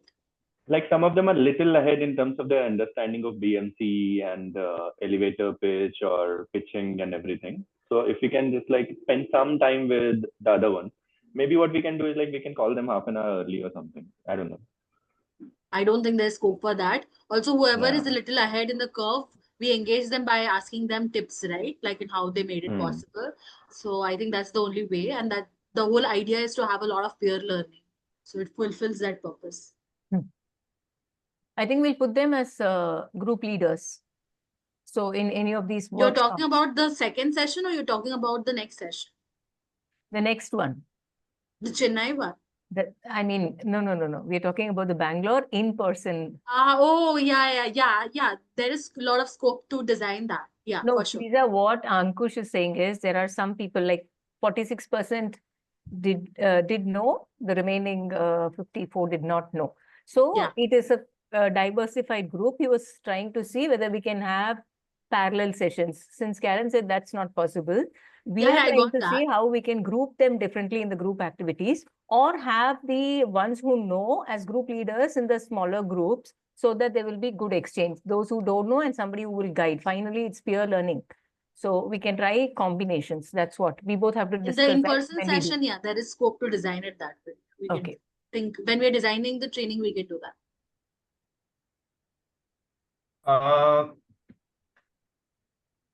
Yeah, I think otherwise, I think it was a good session. And the idea was just to give them an overview. So I think that part is done. And also, I think it has created the interest for the in-person session that there is a lot to gather from when we meet in person. So I think both the purposes are solved. So good. Any feedback for me? Yeah, what happened in the breakout room? Some people were not there, yeah? Only 2 people were there. No. Everyone was there, but we just got to talk about 3 people. I've recorded the session. She was just being a little one of mean also, the one of the women participants said that it was as quiet as Ankush. Yeah. That's what I'm saying. She was also being a little mean, but I thought not to give it back. But there was interaction that happened in the breakout room, right? Yeah, there were. I mean, I think time was short, so only 3 people could share. And she also shared. This lady also shared. But yeah, I think she expected more of sharing in that. Okay, she was just being very naughty over there. No, they expect you to anchor and do something more. So I asked my team, what do you want to do? Do you want to interact and come up with statements, or do you want me to take a role here? They said, no, you lead it and then we will all come together. So they just are expecting somebody to handhold maybe. Yeah. Even if you don't want to, that's okay. You can just say that I am here. This is a group activity. You can interact. And if nobody's interacting, that's when you come. If you don't want to do Yeah, that's what I had to do because one of nobody the was things interacting. one of the things, if I can give a tip from a breakout room perspective, one of the things that is good to do in 2 situations. One is when somebody's hogging the possibility that somebody will hog everything. And that's why it's better to do it before rather than later. So when you start, only set the tone. So one is people tend to hog all the time, okay? Or 2 is nobody talks.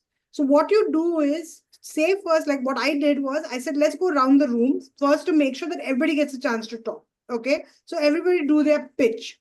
And then we will have the next round, which will be everybody gives some kind of input. And I said very clearly, don't be mean, say what you liked and say you can improve on these things. Okay. Or what was there that was not done. So that way, and I said, I will stay out and, you can just decide. So this way, in any breakout, by making sure everybody can talk, one by one, you're making sure that everybody's covered and nobody can hog, right? And then depending on how much time is remaining, we can have all that. So as a facilitator, yeah, I agree with Teresa. Better to just stay at the background and just say that, we're happy to listen. We want to do more peer learning. So I will not say too much, be between us. And then, of course, if you have to come in, you come in. That is the best way. Yeah. Okay, what about Hema? Yeah, so as Akila mentioned, they were quite engaged, so that was fine. You might want to correct the first poll a little bit. The option of none of these was not there. I couldn't answer the Yeah, I agree, Teresa. Yeah, even I caught that. Right answer.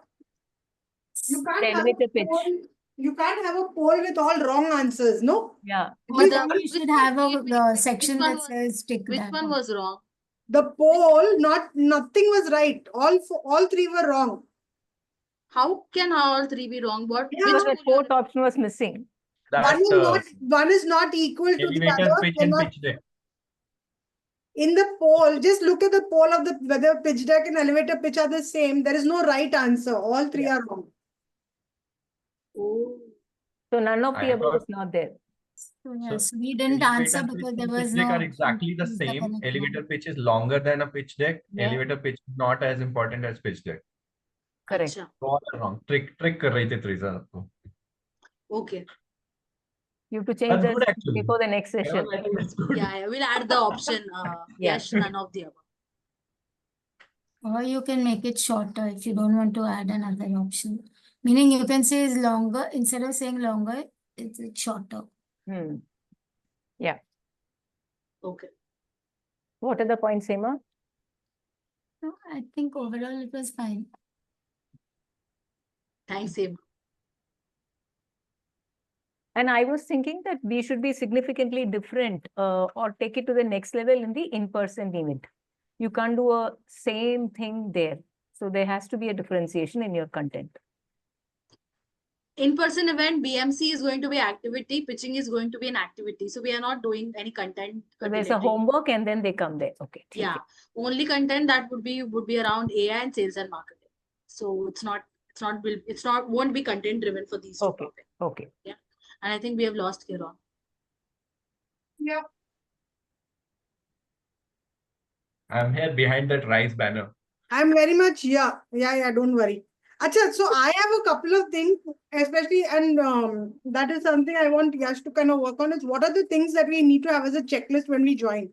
Okay, I mean, things like making the co-host, the background, these are things Yash has to be created as a checklist. The minute we are having a webinar, minute we are having an online session, these are things you need to check. Because otherwise, when we get into the call, then suddenly we are remembering, mine is not correct. Then it is on the right side or the wrong side. That we have to change. I've made a list anyway. Sitting only, I've made a list. So that then who all have to be made co-host right at the beginning. So those are few things I will come. I've noted down. Teresa, one more thing. I think when we started too quickly. I think we need to do a softer start. Okay. Kiran, my laptop video stopped working before the session. So I borrowed another laptop and there was so much chaos. You have no idea. 20 minutes before the session. No, 20 minutes fine. I'm saying when we started the session itself, okay, I thought we ran too fast into the whole presentation mode and all of that.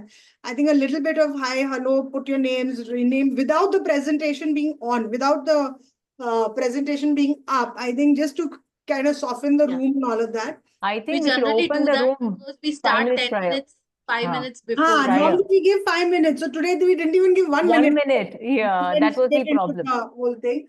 Second is, you said rename with city, but you yourself put India, which is country. And because all of Pune. No, you put India. India, yes, I typed Pune. But in your slide, it says India. Acha, oh, slide mein. Okay, I'll change the slide. Okay. So, and also they were all supposed to be from Bangalore. So it would have been a rare person. So, but that's okay. It is always still good to do that. That's fine. Just we need to get that right. Then I think, the housekeeping slide again, Yash, I want you to do this. Please convert that into images. I've been asking for this for the longest time possible, that I want images. In fact, Frisa's pitch deck presentation says use images everywhere, and we ourselves are using only text. So that's, I think, something we need to change even about our own pitch deck and our own this thing in some way.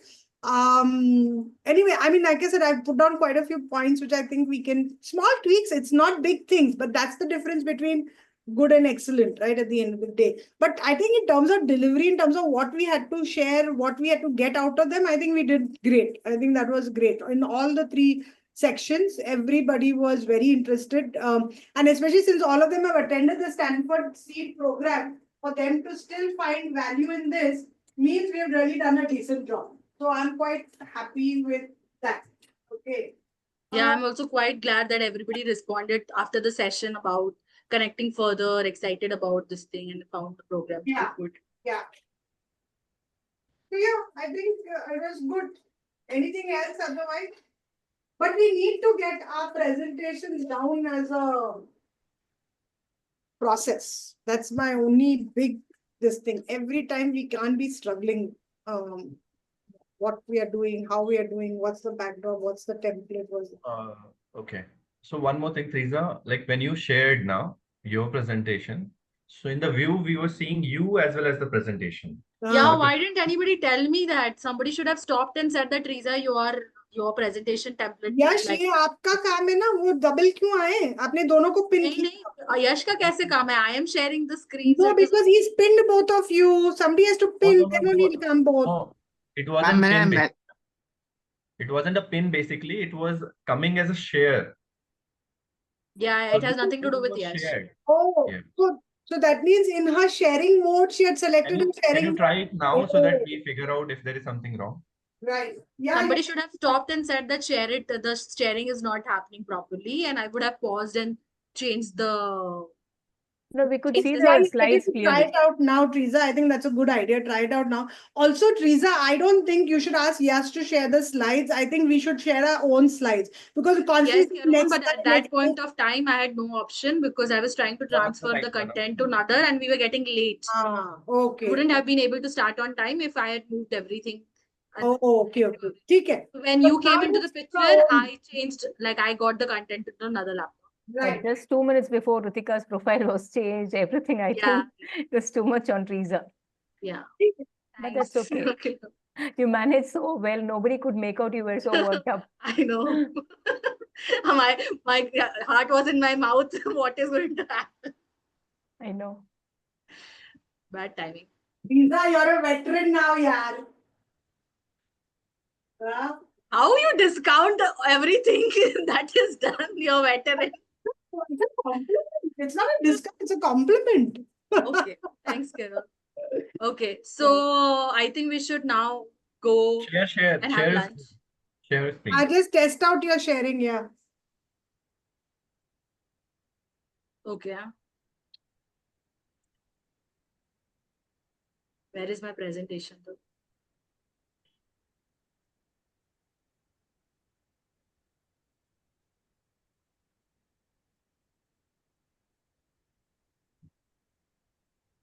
So right side pe now there is an option. Yeah, I'm just sharing. Okay, if that's the only thing, I will leave. Okay. Okay, bye-bye. What can you see? Yeah, right now we can see your whole screen. What can you see? Thank you. A perfect screen. Can you, Right Yash, now- can you send me a screenshot? Yeah, I for can sure. see Microsoft 365 for free. ये क्या है? हाँ ठीक है. Enable नहीं है. Yeah, अभी it's fine. It's fine, huh? Okay. Cool. Okay, let's go eat lunch. Bye, everyone. See you all at 2:30.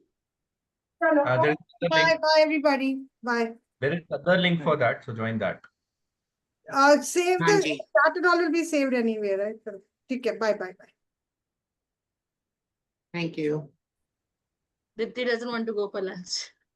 She's in the waiting room chilling there. In the meeting for all. हाँ? Send her for lunch. खा लो खाना दीप्ति, हमको भूख लगी है. मेरे चल को तो bye. भी अपने घर भी जाना पड़ेगा पहले ना तब अरे तुम 2:30 को आ जाओगे ना वापस लेके? हाँ मैं जब आपको बताया था उसके 10 मिनट बाद मीटिंग कर देता ना 10 मिनट का रास्ता है घर के लिए बस ठीक है. ओके खाना वाना के खा के आना. क्या हो गया, तुम्हारा वजन घट रहा है क्या यश? हाँ मेरा वजन घट रहा है पता नहीं क्यों घट रहा है डॉक्टर के पास जाओ. वजन घटना, इतना वजन घटना ठीक नहीं है. नहीं वो तो है मतलब डॉक्टर के हिसाब से क्लियर है टेस्ट बॉडी का क्लीन है फुल बॉडी चेकअप हो चुका है ओके ठीक है. हाँ जी ओके चलो बाय. ठीक है मिलते हैं अभी